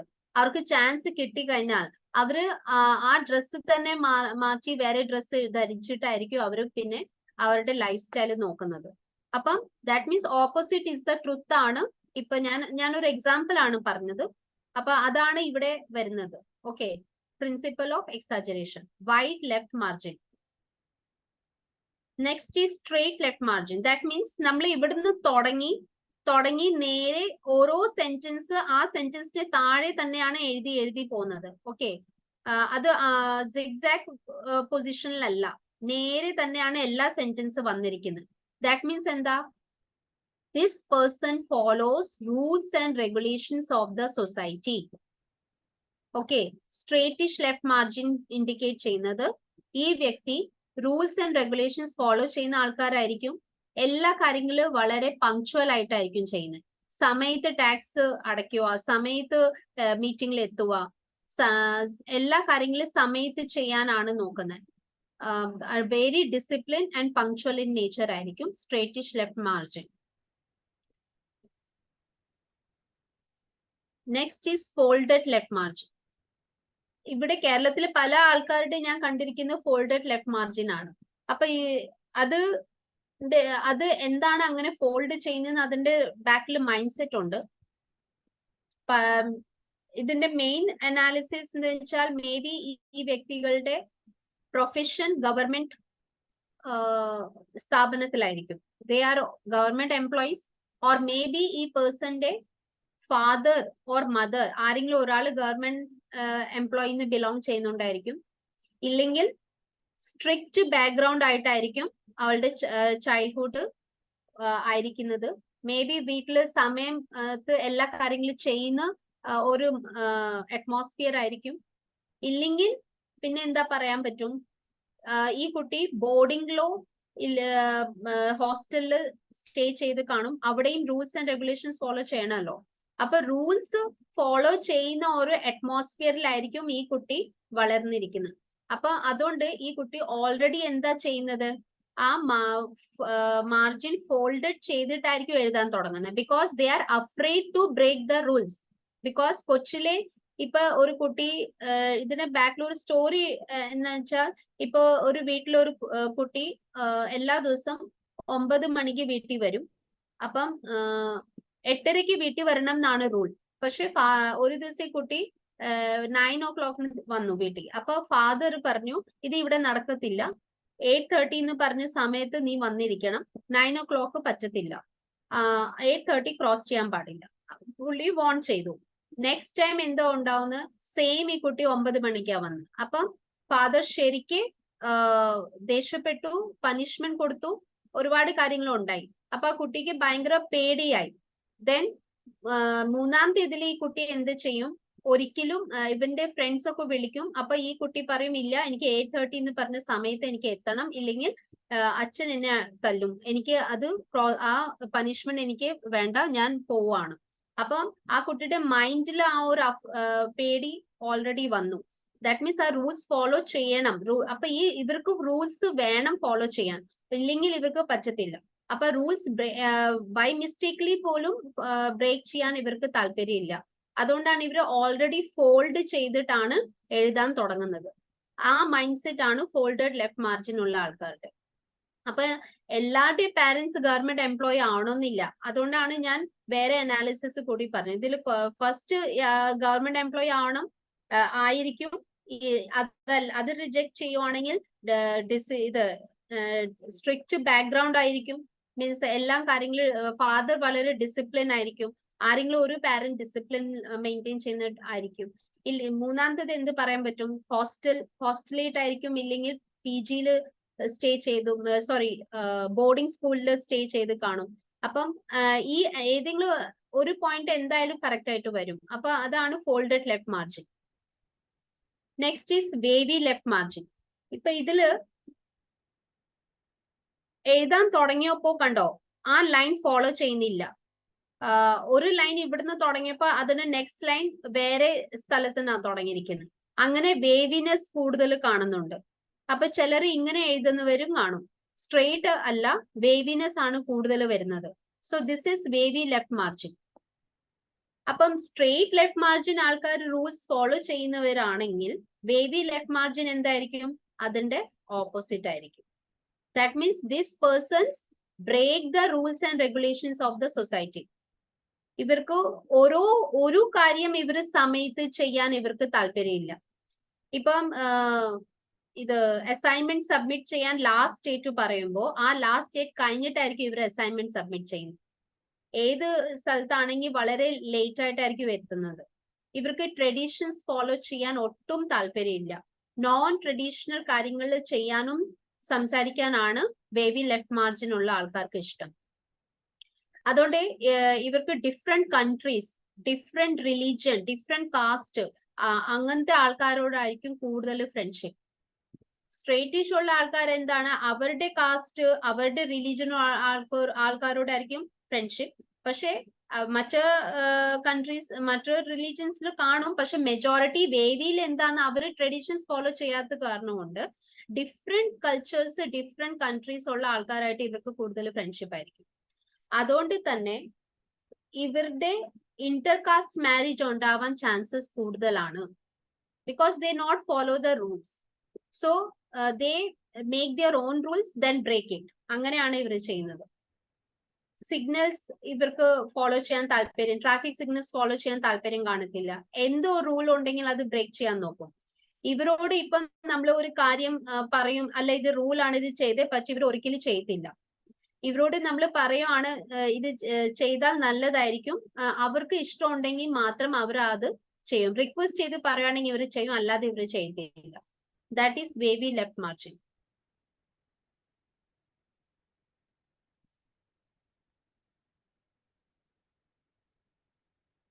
അപ്പൊ ലെഫ്റ്റ് മാർജിൻ ഇവിടെ ഇത്ര ഞാൻ പറഞ്ഞു മനസ്സിലായെന്ന് ഞാൻ വിചാരിക്കുന്നു. എന്തെങ്കിലും ഉണ്ടെങ്കിൽ ചോദിക്കാം കേട്ടോ. ഇത്രയും മനസ്സിലാക്കണം. ലെഫ്റ്റ് മാർജിൻ മെയിൻലി പറയുന്നത് റൂൾസ് ആൻഡ് റെഗുലേഷൻസ് ഫോളോ ചെയ്യോ ഇല്ലയോ, കെയർ ഉണ്ടോ ഇല്ലയോ എന്നാണ്. നമുക്ക് ഈ രണ്ട് കാര്യങ്ങളാണ് നമുക്ക് മെയിൻ ആയിട്ട് മനസ്സിലാവുന്നത്. പാസ്റ്റിന് അറ്റാച്ച്ഡ് ആണോ അതോ ഡിസ്കണക്റ്റഡ് ആണോ, ഇത്ര കാര്യങ്ങളാണ്. അപ്പം അത് നമുക്ക് ഇപ്പൊ ഇത്ര പറഞ്ഞത് നിങ്ങൾക്ക് എല്ലാവർക്കും മനസ്സിലായി കാണുമോ? നിങ്ങൾക്ക് കിട്ടുന്ന സാമ്പിൾസിൽ ഒന്ന് ക്രോസ് വെരിഫൈ ചെയ്യുക, എന്നിട്ട് എന്നോട് പറയുക.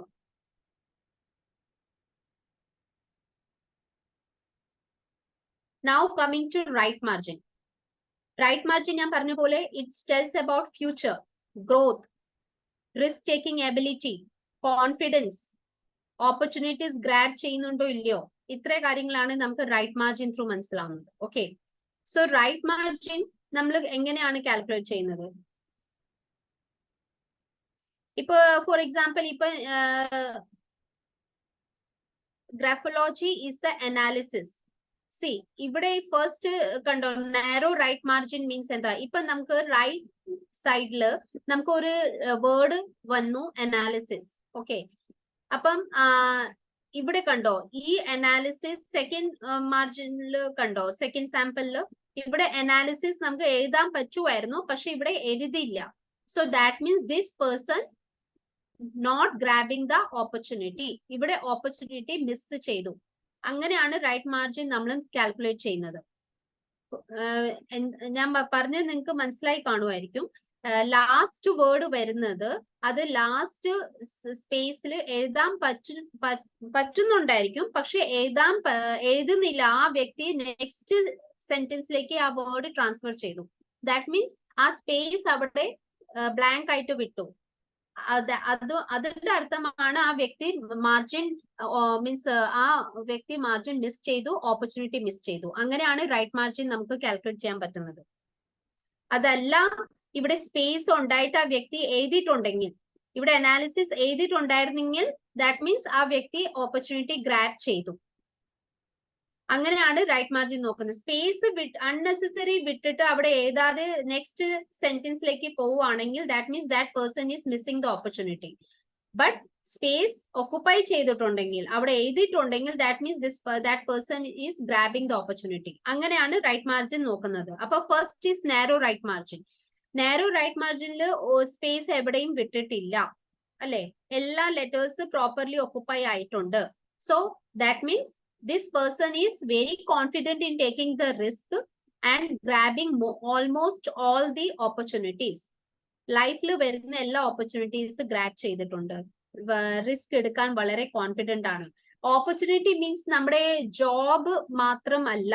നമ്മൾ ആദ്യമായിട്ട് റോഡ് ക്രോസ് ചെയ്യുന്നത് അതൊരു ഓപ്പർച്യൂണിറ്റി ആണ്, അതൊരു റിസ്ക് ആണ്. നമ്മൾ ഫസ്റ്റ് ടൈം റോഡ് ക്രോസ് ചെയ്യാൻ റിസ്ക് എടുത്ത് നമ്മൾ ആരുടെ ഹെൽപ്പ് ഇല്ലാതെ നമ്മൾ ഒറ്റയ്ക്ക് ഫേസ് ചെയ്ത് നമ്മൾ റോഡ് ക്രോസ് ചെയ്യുവാണെങ്കിൽ that means we are grabbing that opportunity.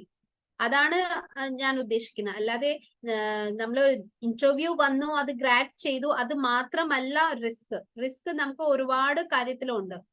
അപ്പം ഈ വ്യക്തി ഫസ്റ്റ് നാരോ റൈറ്റ് മാർജിന് മനസ്സിലാവുന്നത് ഈ വ്യക്തിക്ക് ലൈഫിൽ വരുന്ന ഏത് സിറ്റുവേഷൻ ആയാലും ആ വ്യക്തി അത് റിസ്ക് എടുത്തിട്ടുണ്ട്, ഫേസ് ചെയ്തിട്ടുണ്ട്, ചാലഞ്ചസ് ഫേസ് ചെയ്തിട്ടുണ്ട് ബോൾഡ്ലി ആൻഡ് കോൺഫിഡന്റ്ലി. അതുകൊണ്ട് ഈ വ്യക്തിയുടെ ഗ്രോത്ത് നല്ലതായിരിക്കും. Then wide right margin. Wide right മാർജിനിൽ എന്താ സംഭവിക്കുന്നത്? ഇവിടെ കൂടുതൽ സ്പേസ് വിട്ടിരിക്കും. അപ്പൊ നമുക്ക് ഇങ്ങനെ നോക്കാൻ പാടില്ല. നമ്മൾ നോക്കേണ്ടത് എന്തുവാ? നെക്സ്റ്റ് വരുന്ന വേർഡ് ഇവിടെ ഫിറ്റ് ആവോ ഇല്ലയോ എന്നാണ് നോക്കേണ്ടത്. ഫിറ്റ് ആവാതെ സ്പേസ് വിടുവാണെങ്കിൽ ദാറ്റ് മീൻസ് ആ വ്യക്തി ഗ്രാബ് ചെയ്തിരിക്കുവാണ്. അതല്ല ഫിറ്റ് ആവുന്നില്ല, ഫിറ്റ് ആവുന്നുണ്ട് എന്നിട്ടും സ്പേസ് വിട്ടിട്ട് നെക്സ്റ്റ് സെന്റൻസിലേക്ക് എഴുതുവാണെങ്കിൽ ദാറ്റ് മീൻസ് ആ വ്യക്തി മിസ് ചെയ്തു എന്നാണ്. അപ്പം ഇവിടെ കൂടുതൽ സ്പേസ് വിട്ടിട്ടുണ്ട്. അപ്പൊ ദാറ്റ് മീൻസ് എന്താ? ഓപ്പർച്യൂണിറ്റീസ് എല്ലാം മിസ് ആക്കിയിട്ടുണ്ട്. ഈ വ്യക്തി ഫിയർഫുൾ ആണ്. ലൈഫിൽ കിട്ടുന്ന ഏത് റിസ്ക് ഫേസ് ചെയ്യാൻ ഈ വ്യക്തിക്ക് പറ്റത്തില്ല.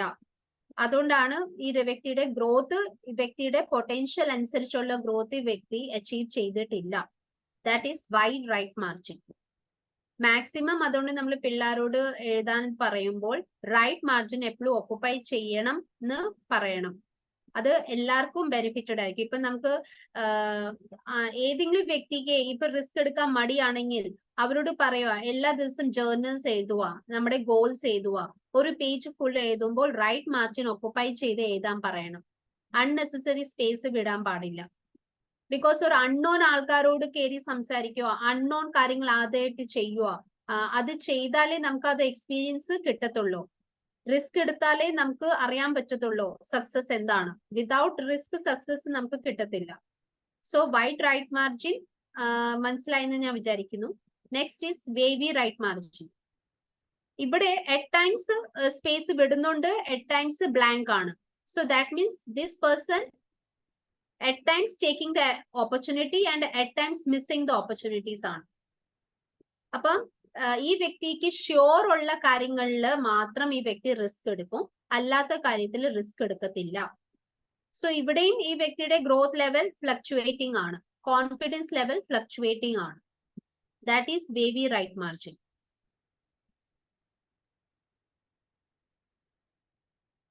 Next is wide margins on all sides. ഇവിടെ സംഭവിക്കുന്നതെന്ന് വെച്ചാൽ 4 വർഷത്തില് മാർജിൻസ് ഇല്ല, മാർജിൻസ് മൊത്തം വിട്ടിരിക്കുവാണ്, ലെഫ്റ്റ് ചെയ്തിരിക്കുക അല്ലെ. വൈറ്റ് ലെഫ്റ്റ് ആണ്, ടോപ്പിലും വിട്ടിരിക്കുവാണ്, റൈറ്റിലും വിട്ടിരിക്കുവാണ്, ബോട്ടമിലും വിട്ടിരിക്കുക. So this person not at all taking the risk. This person are very centre of attraction, means self centred ആണ്. കൂടുതൽ റിസ്ക് എടുക്കുന്ന ആ കൂട്ടത്തിലല്ല, ഇൻട്രോവേർട്ട് ആണ്. കൂടുതൽ എല്ലാരോടും മിംഗ്ലിംഗ് ചെയ്യാത്ത വ്യക്തിയായിരിക്കും. കംഫർട്ടബിൾ ആൾക്കാരോട് മാത്രം മിംഗ്ലിംഗ് ചെയ്യുന്ന വ്യക്തിയാണ്.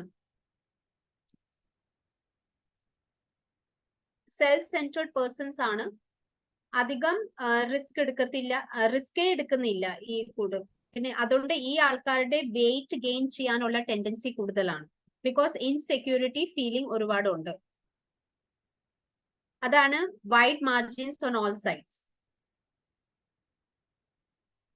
Next is margins absent from all sides.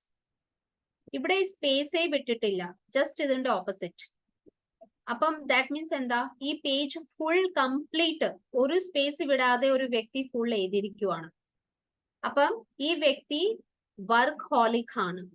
24 hours ജോബില് ഈ വ്യക്തി വളരെ സൂറ്റബിൾ പേഴ്സൺ ആയിരിക്കും. ബിക്കോസ് അത്രമാത്രം ഈ വ്യക്തി ബിസിയാണ്. ഫുൾ ടൈം ഈ വ്യക്തി വർക്ക് ചെയ്തുകൊണ്ടിരിക്കുക. കാരണം നോക്കിക്ക് എത്രമാത്രം ആക്ടിവിറ്റീസ് ആണ് ഫ്രം ടോപ്പ് ടു ബോട്ടം പുള്ളി ചെയ്യുന്നത്. സ്പേസ് എവിടെയും വിട്ടിട്ടില്ല. അതുകൊണ്ട് ഈ ആൾക്കാർക്ക് മറ്റുള്ളവരുടെ ഇമോഷൻസിന് വേണ്ടി ഇവർക്ക് സമയമില്ല. കുറച്ച് സെൽഫിഷ് ടൈപ്പ് ഓഫ് പേഴ്സണാലിറ്റി ആയിരിക്കും. ഫുൾ ടൈം ബിസി പേഴ്സൺസ് ആണ്. ഇവർക്ക് വെറുതെ ഇരിക്കാൻ പറഞ്ഞാൽ ഇവർക്ക് പണിഷ്മെന്റ് പോലെയാണ്. ഇവർക്ക് ഫുൾ ടൈം ബിസി ആവണം. 24 hours ജോബ് ഇവർക്ക് വളരെ ഹാപ്പി ആയിട്ട് ചെയ്യും. ആൻഡ് എക്സ്ട്രീംലി ബിസി പേഴ്സൺസ് ആയിരിക്കും. അതാണ് margins absent from all sides.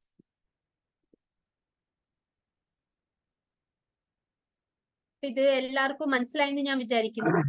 ഒരു ലൈൻ ബ്രേക്ക് ചെയ്തപ്പോൾ ലാസ്റ്റ് എഴുതുന്ന വേർഡിന്റെ കംപ്ലീറ്റ് എഴുതാൻ പറ്റുന്നില്ലെങ്കിൽ ലൈൻ ബ്രേക്ക് ചെയ്ത് എന്ന് വെച്ചാൽ ഹൈഫൺ ഇട്ട് എഴുതുന്നത് ശരിയാണ്. യെസ്, നമ്മൾ ചിലര് പാരഗ്രാഫിൽ എഴുതും. പാരഗ്രാഫ് എഴുതി പിന്നെ ബ്രേക്ക് ചെയ്ത് ആയിരിക്കും അടുത്ത പാരഗ്രാഫിൽ എഴുതുന്നത്. That means that person likes to take break in between the work. അതല്ല ചോദിച്ചേ, ഒരു ലൈനില് ലാസ്റ്റ് ലൈനിൽ നമുക്കിപ്പം എന്റർടൈൻമെന്റ് എന്ന് പറഞ്ഞ് കംപ്ലീറ്റ് ചെയ്യുമ്പോൾ എൻ്റർ എന്നുള്ള എഴുതാനുള്ള സ്ഥലമുള്ളൂ. അപ്പൊ നമ്മൾ എൻ്റർ എന്ന് എഴുതിയിട്ട് ഹൈഫൻ എഴുതിയിട്ട് ബാക്കിയുള്ളത് സെക്കൻഡ് ലൈനിൽ എഴുതിയാല് ഓക്കെ, ഹൈഫിനേറ്റഡ് റൈറ്റ് മാർജിൻ ആണ് ഉദ്ദേശിക്കുന്നത്. ദാറ്റ് മീൻസ് നമ്മൾ അന്ന് ചെയ്യുന്ന വർക്ക് പകുതി ചെയ്തിട്ട് നെക്സ്റ്റ് ഡേക്ക് മാറ്റി വെക്കുവാണ്. അതാണ് ആ വ്യക്തിയുടെ ടെൻഡൻസി. അപ്പൊ അതിൽ ഹൈഫൻ കൊടുത്തിട്ടുണ്ടെങ്കിൽ ദാറ്റ് മീൻസ് ആ വ്യക്തി അറിയിക്കും ചെയ്യുവാണ്, ഞാൻ ഇന്ന് ഇത്ര വർക്ക് ചെയ്തു, ഇതിന്റെ ബാക്കി വർക്ക് ഞാൻ നെക്സ്റ്റ് ഡേയിലേക്ക് മാറ്റി വെക്കുവാണ്, പറഞ്ഞ് മാറ്റി വെക്കുവാണ്. അതാണ് ഹൈഫിനേറ്റഡ് റൈറ്റ് മാർജിൻ.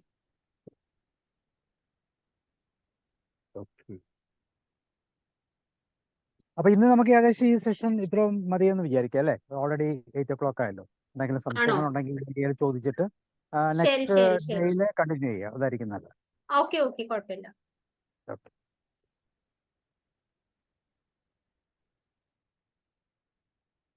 ഓക്കെ, ആർക്കെങ്കിലും എന്തെങ്കിലും ഇപ്പൊ പറഞ്ഞ കാര്യത്തെക്കുറിച്ച്, പ്രധാനമായിട്ടും മാർജിനെ കുറിച്ചാണ് പറഞ്ഞത്, എന്തെങ്കിലും ഡൗട്ടുകൾ ഉണ്ടെങ്കിൽ ചോദിക്കാം.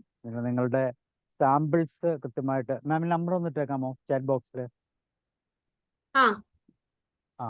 ചാറ്റ് ബോക്സിൽ നമ്പർ ഇടും. പറയുന്ന ഫോമാറ്റിൽ നമ്മൾ എഴുതി മാമിനെ ഒന്ന് പേഴ്സണലി അയച്ചു കൊടുത്താൽ ഹി വിൽ അനലൈസ്. അതുപോലെ തന്നെ 3 സിഗ്നേച്ചറും കൂടെ നിങ്ങളുടെ ആ A4 പേപ്പറിന്റെ അവസാനം അതും കൂടെ ഒന്ന് കൊടുക്കുക. ഓക്കെ, ഇനി എന്തെങ്കിലും കമന്റ്സ് ഉണ്ടെങ്കിൽ പറയൂ കേട്ടോ. എന്തെങ്കിലും എനി ഡൗട്ട്സ്? പറയൂ. മാം,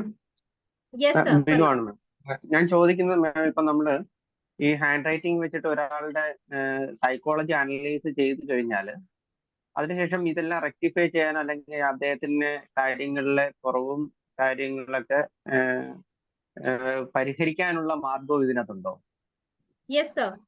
ഇപ്പൊ നമുക്ക് ഒരു ലെറ്ററിന് നമുക്ക് ഇപ്പൊ ഫോർ എക്സാമ്പിൾ സിഗ്നേച്ചറിൽ നമുക്ക് മനസ്സിലായ വ്യക്തിയുടെ ഗ്രോത്ത്, ആ വ്യക്തിക്ക് എടുക്കുന്ന എഫേർട്ട് അനുസരിച്ച് ഗ്രോത്ത് കിട്ടുന്നില്ല. സിഗ്നേച്ചർ നോക്കിയപ്പോ എനിക്ക് മനസ്സിലായത്. ഓക്കെ, അപ്പൊ മേ ബി ഒരു പർട്ടിക്കുലർ ഒരു ട്രേറ്റ് ആ വ്യക്തിയുടെ സിഗ്നേച്ചറിൽ ഉണ്ട്. ആ ട്രേറ്റ് മാറ്റി കഴിഞ്ഞാൽ പിന്നെ നമ്മൾ ഡെയിലി ആ സിഗ്നേച്ചർ പ്രാക്ടീസ് ചെയ്യാൻ പറയും. എല്ലാ സിഗ്നേച്ചറും ചേഞ്ചസ് വരുത്തത്തില്ല. അതിൽ എന്താണ് ആവശ്യം, ആ വ്യക്തിക്ക് എന്താണ് ഒബ്സ്റ്റക്കിൾ ആ സിഗ്നേച്ചറിൽ ഉണ്ടാവുന്നത്, ആ ഒബ്സ്റ്റക്കിൾ മാറ്റിയിട്ട് എല്ലാ ദിവസവും പ്രാക്ടീസ് ചെയ്യാൻ പറയും. പുതിയ സിഗ്നേച്ചർ എല്ലാ ദിവസവും നമ്മൾ ഡെയിലി ഒരു 10 minutes പ്രാക്ടീസ് ചെയ്യണം. അപ്പം പതുക്കെ ആ നമ്മൾ റിവേഴ്സ് സിഗ്നൽ ആണ് ബ്രെയിനിന് കൊടുക്കുന്നത്. അപ്പം ഇറ്റ് ടേക്സ് ടൈം, ഒരു 6 to 7 months എടുക്കും. പക്ഷേ ഡെഫിനറ്റ്ലി ആ മൈൻഡ് സെറ്റിൽ അതുകൊണ്ട് ആ ചേഞ്ചസ് വരും. അപ്പം ഓപ്പർച്യൂണിറ്റീസും കിട്ടുന്ന വരുന്ന രീതിയിൽ ഈ വ്യക്തിയുടെ ആ ഓപ്പർച്യൂണിറ്റി എടുക്കാനുള്ള ടെൻഡൻസിയിൽ മാറ്റം വരും. മേ ബി ആ വ്യക്തി നേരത്തെ മിസ് ചെയ്യുമായിരുന്നു, പക്ഷെ ആ പെർട്ടിക്കുലർ ട്രേറ്റ് മാറ്റിയപ്പോ ആ വ്യക്തിക്ക് കിട്ടാനുള്ള ഓപ്പർച്യൂണിറ്റീസ് കിട്ടാൻ തുടങ്ങും. ആ വ്യക്തി അത് ഗ്രാബ് ചെയ്യാൻ തുടങ്ങും. ബിക്കോസ് ആ വ്യക്തിയുടെ മൈൻഡ് സെറ്റിൽ ആ ചേഞ്ചസ് വന്നുകൊണ്ട് ആ സിഗ്നേച്ചർ എല്ലാ ദിവസവും പ്രാക്ടീസ് ചെയ്യണം. ഇതിൽ മെയിൻ ആയിട്ട് നമ്മൾ റെമഡി തരുന്നത് എഴുതാൻ മാത്രമാണ്. റൈറ്റ് ഫോർമേഷനിൽ എഴുതി പ്രാക്ടീസ് ചെയ്തിട്ട് ആ മൈൻഡ് സെറ്റിൽ മാറ്റം വരുത്തിയിട്ടാണ് പേഴ്സണാലിറ്റിയിൽ ചേഞ്ചസ് വരുന്നത്. ഇപ്പൊ കോൺഫിഡൻസ് ലെവൽ കുറവാണെങ്കിൽ നമുക്ക് മനസ്സിലായെങ്കിൽ അപ്പൊ ആ പെർട്ടിക്കുലർ ലെറ്റർ നമ്മൾ ഡെയിലി പ്രാക്ടീസ് ചെയ്യാൻ പറയും. അപ്പൊ അത് എന്താ സംഭവിക്കുന്നത്, പ്രാക്ടീസ് ചെയ്യുമ്പോൾ പതുക്കെ അത് മൈൻഡിലേക്ക് ചേഞ്ചസ് വരും. മീൻസ് മേ ബി ആ വ്യക്തി നേരത്തെ അണ്ടർ എസ്റ്റിമേറ്റ് ചെയ്യുമായിരിക്കും സ്വന്തം ഇമേജിനെ പറ്റി. പിന്നീട് ആ വ്യക്തിക്ക് റിയലൈസ് ആവും, ഇല്ല മീൻസ് നമുക്ക് ഫേസ് ചെയ്യാം, സിറ്റുവേഷൻസ് ഫേസ് ചെയ്താലേ നമുക്ക് അറിയാൻ പറ്റത്തുള്ളൂ. അപ്പൊ അത് behaviour through and hand writing through രണ്ടും സൈമിൾട്ടേനിയസ്ലി ചെയ്യുവാണെങ്കിൽ ആ ചേഞ്ചസ് ഡെഫിനറ്റ്ലി വരും. ഇപ്പൊ എന്റെ കേസിൽ എന്ന് വെച്ചാൽ ആദ്യം സിഗ്നേച്ചർ ഞാൻ എഴുതുമ്പോൾ കമ്മിറ്റ്മെന്റ് ലെവൽ കുറവായിരുന്നു. മീൻസ് അണ്ടർസ്കോർ ചെയ്തിട്ട് ഞാൻ ബാക്കിലേക്ക് റിട്ടേൺ ബാക്ക് ചെയ്യുവാണ്. അപ്പൊ ദാറ്റ് മീൻസ് കമ്മിറ്റ്മെന്റ് ലെവൽ കുറവായിരുന്നു. ഇപ്പൊ ഞാൻ ആ സൈൻ എന്റെ പുതിയ സൈൻ ചെയ്യാൻ തുടങ്ങി ഒരു 2 to 3 years ആയി. ഞാൻ ഈ ഫീൽഡ് വന്നിട്ട് 4 years ആയി. അപ്പൊ ഞാൻ ഇപ്പോഴും പ്രാക്ടീസ് ചെയ്യുന്നുണ്ട്. ഇപ്പൊ എവിടെയൊക്കെയോ ഡോക്യുമെന്റ്സ് കിട്ടുന്നു ഞാൻ എന്റെ പുതിയ സൈനാ ചെയ്യുന്നത്. അപ്പൊ എന്റെ കോൺഫിഡൻസ് ലെവൽ വളരെ 10 times വലുതായി. ഇപ്പം എനിക്ക് സോഷ്യലി മീൻസ് ക്രൗഡഡ് പീപ്പിളുടെ മുമ്പിൽ സംസാരിക്കാൻ പറഞ്ഞാൽ എനിക്ക് ഒരു ബുദ്ധിമുട്ടില്ല. നേരത്തെ ഇങ്ങനെ ഒന്നും അല്ലായിരുന്നു. ഒരു വാക്ക് സംസാരിക്കാൻ പോലെ പറഞ്ഞാൽ ഭയങ്കര ഹെസിറ്റേഷൻ ആയിരുന്നു. അവരെന്ത് വിചാരിക്കും, ഞാൻ മിസ്റ്റേക്ക് ചെയ്യോ, ഭയങ്കര ഫിയർഫുൾ ഒക്കെ ആയിരുന്നു. പക്ഷെ ഇത് ഗ്രാഫോളജി എന്റെ ലൈഫിൽ വന്നപ്പോ എന്റെ കോൺഫിഡൻസ് ലെവൽ വളരെ നല്ല രീതിയിൽ കൂടി. ഞാൻ ഓപ്പർച്യൂണിറ്റിസ്റ്റിക് ആയിട്ടുണ്ട്. സെക്കൻഡ് തിങ്, റിലേഷൻഷിപ്പിൽ ഒരുപാട് മാറ്റങ്ങൾ വന്നിട്ടുണ്ട്. ഇപ്പം സിഗ്നേച്ചറിൽ തന്നെ നമുക്ക് റിലേഷൻഷിപ്പ് ഇഷ്യൂസും മാറ്റാൻ പറ്റും. അതില് നമുക്ക് ഒരുപാട് അതിന്റെ പറ്റി നമ്മൾ കൂടുതൽ പഠിക്കാൻ തുടങ്ങുമ്പോഴായിരിക്കും മനസ്സിലാവുന്നത്. കാരണം നോർത്ത് ഇന്ത്യനില് സിഗ്നേച്ചർ വേറെയാണ്, സൗത്ത് ഇന്ത്യനിൽ വേറെ സിഗ്നേച്ചർ ആണ്. അവിടെ സർനെയിം ആഡ് ചെയ്യും, ഇവിടെ സർനെയിം ആഡ് ചെയ്യാറില്ല. അപ്പം സർനെയിമിന്റെ മീനിങ് എന്താണ്, മിഡിൽ നെയിമിന്റെ മീനിങ് എന്താണ്, ഫസ്റ്റ് നെയിമിന്റെ മീനിങ് എന്താണ്, അതെല്ലാം സിഗ്നേച്ചറിൽ വരും. അത് നമ്മൾ പ്രാക്ടീസ് ചെയ്യാൻ തുടങ്ങുമ്പോൾ പതുക്കെ നമ്മുടെ റിലേഷൻഷിപ്പിൽ അതിന്റെ ചേഞ്ചസ് വരാൻ തുടങ്ങും. അപ്പൊ അതും എനിക്ക് വളരെ ഹെൽപ്ഫുൾ ആയിട്ടുണ്ട്. മാം, അതുപോലെ തന്നെ നമ്മളിപ്പോ ഒരു കാര്യത്തെ ഗ്രാസ്പ് ചെയ്യേണ്ട സമയത്ത് അത് നമ്മുടെ ബ്രെയിനിലേക്ക് അതിന്റെ കണ്ടന്റ് ഗ്രാസ്പ് ചെയ്യുകയും അതല്ലെങ്കിൽ നമ്മളൊരു കാര്യം എഴുതുകയാണെങ്കിൽ അതിന്റെ ഹാൻഡ് റൈറ്റിംഗിലേക്ക് ശ്രദ്ധിക്കുമ്പം ഇതിന്റെ അറ്റൻഷനിൽ തമ്മിൽ വ്യത്യാസങ്ങൾ വരാൻ ചാൻസ് ഉണ്ടോ? അല്ലെങ്കിൽ ഗ്രാസ്പിംഗ് കപ്പാസിറ്റിയുടെ കാര്യത്തിൽ എന്തെങ്കിലും വേരിയേഷൻ വരാൻ ചാൻസ് ഉണ്ടാവോ? ഗ്രാസ്പിംഗ് ചെയ്യാൻ യെസ്, അത് കണക്റ്റഡ് റൈറ്റിംഗ് ഉണ്ട് ആൻഡ് ഡിസ്കണക്റ്റഡ് റൈറ്റിംഗ് ഉണ്ട്. കണക്റ്റഡ് റൈറ്റേഴ്സിൽ നമുക്ക് മെമ്മറി വളരെ നല്ലതായിരിക്കും. ഇപ്പം ഡിസ്കണക്റ്റഡ് റൈറ്റേഴ്സിന് ഓഡ് മെമ്മറി ആയിരിക്കും. നമുക്ക് സംസാരിക്കുമ്പോൾ ഇടയ്ക്ക് അവര് ആ ഫ്ലോ വിട്ടുപോകും, പിന്നെ മറന്നു പോകും എന്താണ് സംസാരിച്ചത്, വേറെ ടോപ്പിക്കിലേക്ക് പോകും. പക്ഷെ കണക്റ്റഡ് റൈറ്റേഴ്സിന് വെച്ചാൽ അവരുടെ മെമ്മറി ഷാർപ്പാണ്. വൺസ് തുടങ്ങി കഴിഞ്ഞാൽ എൻഡ് ആവുന്നവർ അവരുടെ ഗുഡ് ഫ്ലോ ആയിരിക്കും, നല്ല കമ്മ്യൂണിക്കേഷൻ പവർ ആയിരിക്കും. അപ്പം കണക്റ്റഡ്ലി എഴുതാൻ പറയാൻ തുടങ്ങി കഴിഞ്ഞാൽ അതിൽ എഴുതുമ്പോൾ കണക്റ്റഡ് ഫോർമേഷനിൽ എഴുതാൻ തുടങ്ങുമ്പോൾ ഇതിൽ മാറ്റം വരുത്താം. സിഗ്നേച്ചർ നിയമപ്രകാരം മാറ്റാൻ പാടില്ലെന്നല്ലേ? അങ്ങനെ മാറ്റിയെടുക്കാവുന്നതിന്റെ ബുദ്ധിമുട്ടുണ്ടോ? ശരി, ഞാൻ പറഞ്ഞത് ലീഗലി സിഗ്നേച്ചർ പലർക്കും മാറ്റാൻ ബുദ്ധിമുട്ടായിരിക്കും അല്ലെ? അതുമല്ല, ലീഗൽ സിഗ്നേച്ചർ നമ്മൾ ഇപ്പൊ എല്ലാ സ്ഥലത്തും ചെയ്യുന്നില്ലല്ലോ. എല്ലാം ഇപ്പൊ ഓൺലൈൻ ട്രാൻസാക്ഷൻ അല്ലേ, വളരെ കുറവല്ലേ ഇപ്പൊ ലീഗലി ചെയ്യുന്നത്, അല്ലേ സർ? അപ്പം അതുകൊണ്ട് നമ്മൾ പുതിയ സിഗ്നേച്ചർ ഡെയിലി പ്രാക്ടീസ് ചെയ്യുവാണെങ്കിൽ നമുക്ക് അതിന്റെ വൈബ്രേഷൻ നമുക്ക് കിട്ടാൻ തുടങ്ങും. നമ്മൾ എല്ലാ ദിവസവും ഒരേ സെന്റൻസ് എഴുതുവാണെങ്കിൽ, ഇപ്പം ഒരു കുട്ടിക്ക് ഡോക്ടർ ആവണം, ആ കുട്ടി എല്ലാ ദിവസം ഒരു പേജ് ഫുൾ എഴുതും, I'm a doctor, I'm a doctor. മിററിൽ നോക്കി പറയുവാണ് I'm a doctor. Full time ആ കുട്ടി എപ്പോഴും എവിടെ വെച്ചാലും കുട്ടിക്ക് ഓർമ്മ വരുമ്പോൾ ഉറങ്ങുന്ന മുമ്പേ, രാത്രി എണീക്കുന്ന മുമ്പേ ഐ എം എ ഡോക്ടർ എന്ന് പറയുവാണെങ്കിൽ ദാറ്റ് മീൻസ് അതിന്റെ വൈബ്രേഷൻ ആ കുട്ടിക്ക് കിട്ടാൻ തുടങ്ങും. ആ കുട്ടി അതിനു വേണ്ടി എഫേർട്ട് എടുക്കാൻ തുടങ്ങും. ഫൈനലി ആ കുട്ടിയെ, അതുകൊണ്ടാണ് നമ്മൾ പറയുന്നത് ഗോൾസും ആംബിഷൻസും എല്ലാം നമ്മൾ വാളില് എഴുതി ഒട്ടിച്ച് എല്ലാ ദിവസവും അതിനെ കാണണം, വിഷ്വലൈസ് ചെയ്യണം. ഏത് സംഭവം നമ്മൾ എല്ലാ ദിവസവും വിഷ്വലൈസ് ചെയ്ത് നമ്മൾ പറയുവാണെങ്കിൽ പതുക്കെ പതുക്കെ അത് നമ്മുടെ പേഴ്സണാലിറ്റിയിൽ അതിന്റെ ഉള്ള ചേഞ്ചസ് നമുക്ക് വരാൻ തുടങ്ങും. അതാണ് ഞാൻ എഴുതാൻ പറഞ്ഞത്. ഏത് കാര്യം നമ്മൾ എഴുതി പ്രാക്ടീസ് ചെയ്യുവാണെങ്കിൽ അതിന് ഇമ്പാക്ട് വേറെയാണ്, അതിന് ഇമ്പോർട്ടൻസ് വേറെയാണ്. അതുകൊണ്ട് സിഗ്നേച്ചർ എല്ലാ ദിവസവും സബ് കോൺഷ്യസ് ആയിട്ട് നമ്മളിലേക്ക് എത്തും. അതെ അതെ, നമ്മൾ സിഗ്നേച്ചർ ഞാൻ പറയുന്നില്ല ലീഗലി മാറ്റണം എന്ന്. ലീഗലി മാറ്റൽ അത്ര നല്ലത്. പക്ഷെ മാറ്റാൻ പറ്റത്തില്ലെങ്കിൽ നോർമൽ ആയ ഡോക്യുമെന്റ്സിൽ പബ്ലിക് പ്ലേസിൽ എവിടെയാണ് നമുക്ക് ലീഗലി ആവശ്യമില്ലാത്ത സ്ഥലത്തൊക്കെ നമുക്ക് പുതിയ സൈൻ ചെയ്യാലോ. മാം, ഒരു കാര്യം ചോദിക്കട്ടെ? വരും. സോറി, പറഞ്ഞോളൂ. ഹലോ, കേൾക്കുന്നുണ്ടോ? പറഞ്ഞോളൂ സർ. ഒരു വ്യക്തിയുടെ നോട്ട്ബുക്ക് ഒരു എക്സാമ്പിൾ എനിക്ക് കിട്ടുകയാണ്. അപ്പൊ ആ വ്യക്തിയുടെ നോട്ട്ബുക്കിന്റെ പേജിന്റെ 2 വശത്തും രണ്ട് പാർട്ട് എടുത്ത് നോക്കിയാൽ ചില പാർട്ടിലേക്ക് വരുമ്പോൾ ലെഫ്റ്റ് മാർജിൻ ഒട്ടും തന്നെ കാണില്ല. ചില ഇതിലേക്ക് വരുമ്പോൾ റൈറ്റ് മാർജിൻ ഉണ്ട്, മുകളിലും താഴെയും മാർജിൻസ് ഇല്ല. അപ്പൊ അത് മാത്രമല്ല, അത് മടക്കി വെച്ചിട്ടോ ആ റൂൾ കറക്റ്റായിട്ട് പേജ് മടക്കി വെച്ചതിന് ശേഷം അല്ലെങ്കിൽ മാർജിൻ ഇട്ടതിന് ശേഷമോ എഴുതിയും കാണുന്നില്ല. ഒരു ആവറേജ് പോക്കാണ് അത്. ഇത് ലെഫ്റ്റ് തീരെ കുറവാണ്, ചില സ്ഥലത്ത് പകുതിയാകുമ്പോൾ മാർജിൻ കുറച്ചും കൂടി ലെഫ്റ്റ് കുറച്ച് കൂടുന്നു. അതുപോലെ തന്നെ ചില സമയത്ത് ടോപ്പില് ഒട്ടും തന്നെ ഇല്ല, എന്നാൽ ബോട്ടത്തിലുണ്ട്. അപ്പൊ അങ്ങനെ ഒരു കൺഫ്യൂസ്ഡ് റൈറ്റിങ്ങിനെ കുറിച്ച് എന്താ മാം പറയുന്നത്? സർ, ഇത് നോക്കിയിട്ട് നോട്ട്ബുക്ക് നോക്കിയിട്ടാണോ പറയുന്നത്, അതോ പേപ്പർ നോക്കിയിട്ടാണോ? അല്ല, ഞാൻ ആ വ്യക്തിയുടെ നോട്ട്ബുക്ക്, അയാൾ എഴുതി വെച്ചിരിക്കുന്ന നോട്ട്ബുക്ക്. ഞാൻ ആദ്യമേ പറഞ്ഞു നമ്മൾ അനലൈസ് ചെയ്യേണ്ടത് അതിന്റെ ഒരു റൂൾ ഉണ്ടല്ലോ. നമുക്ക് ഒരു റൈറ്റിംഗ് സാമ്പിൾ കിട്ടണം സർ. വെറുതെ ഒരു നോട്ട്ബുക്ക് നോക്കിയിട്ട് അനലൈസ് ചെയ്യാൻ പറ്റത്തില്ല, എസ്പെഷ്യലി മാർജിൻസ്. നമ്മൾ ചെയ്യേണ്ടത് ആ വ്യക്തിയോട് പറയണം, ഒരു വെള്ള പേപ്പറിൽ അയാള് ആലോചിച്ച് ഒരു ഫുൾ 1.5 പേജ് എഴുതാൻ പറയണം. 1.5 പേജ് എഴുതിയിട്ട് താഴെ 3 പ്രാവശ്യം സൈൻ ചെയ്യണം. രണ്ടാമത്തെ പേജില് ആണ് നമുക്ക് ആക്ച്വൽ മാർജിൻസ് അറിയാൻ പറ്റുന്നത്. കാരണം ആദ്യത്തെ പേജിലെ വ്യക്തി വളരെ ഓർഗനൈസ്ഡ് വേയിലായിരിക്കും എഴുതുന്നത്. പക്ഷെ രണ്ടാമത്തെ പേജിൽ എഴുതാൻ വരുമ്പോൾ ആ വ്യക്തിയുടെ മൈൻഡ് സെറ്റ് മാറാം. അപ്പൊ മെയിൻ ക്യാരക്ടർ ആ രണ്ടാമത്തെ പേജിലായിരിക്കും വരുന്നത്. അപ്പൊ രണ്ടാമത്തെ പേജിലാണ് ലെഫ്റ്റ് മാർജിൻ റൈറ്റ് മാർജിൻ നമ്മൾ മെയിൻ ആയിട്ട് നോക്കേണ്ടത്. അതല്ല ഇനി ഒരു പേജ് കിട്ടുള്ളെങ്കിൽ നമുക്ക് വേറെ ചോയ്സ് ഇല്ല, ആ പേജ് തന്നെ നോക്കണം. പക്ഷെ റാൻഡംലി ഒരു നോട്ട്ബുക്കിൽ നോക്കിയിട്ട് നമുക്ക് ചെയ്യാൻ പറ്റത്തില്ല, അനലൈസ് ചെയ്യാൻ പറ്റത്തില്ല. Okay ma'am, okay, thank you ma'am.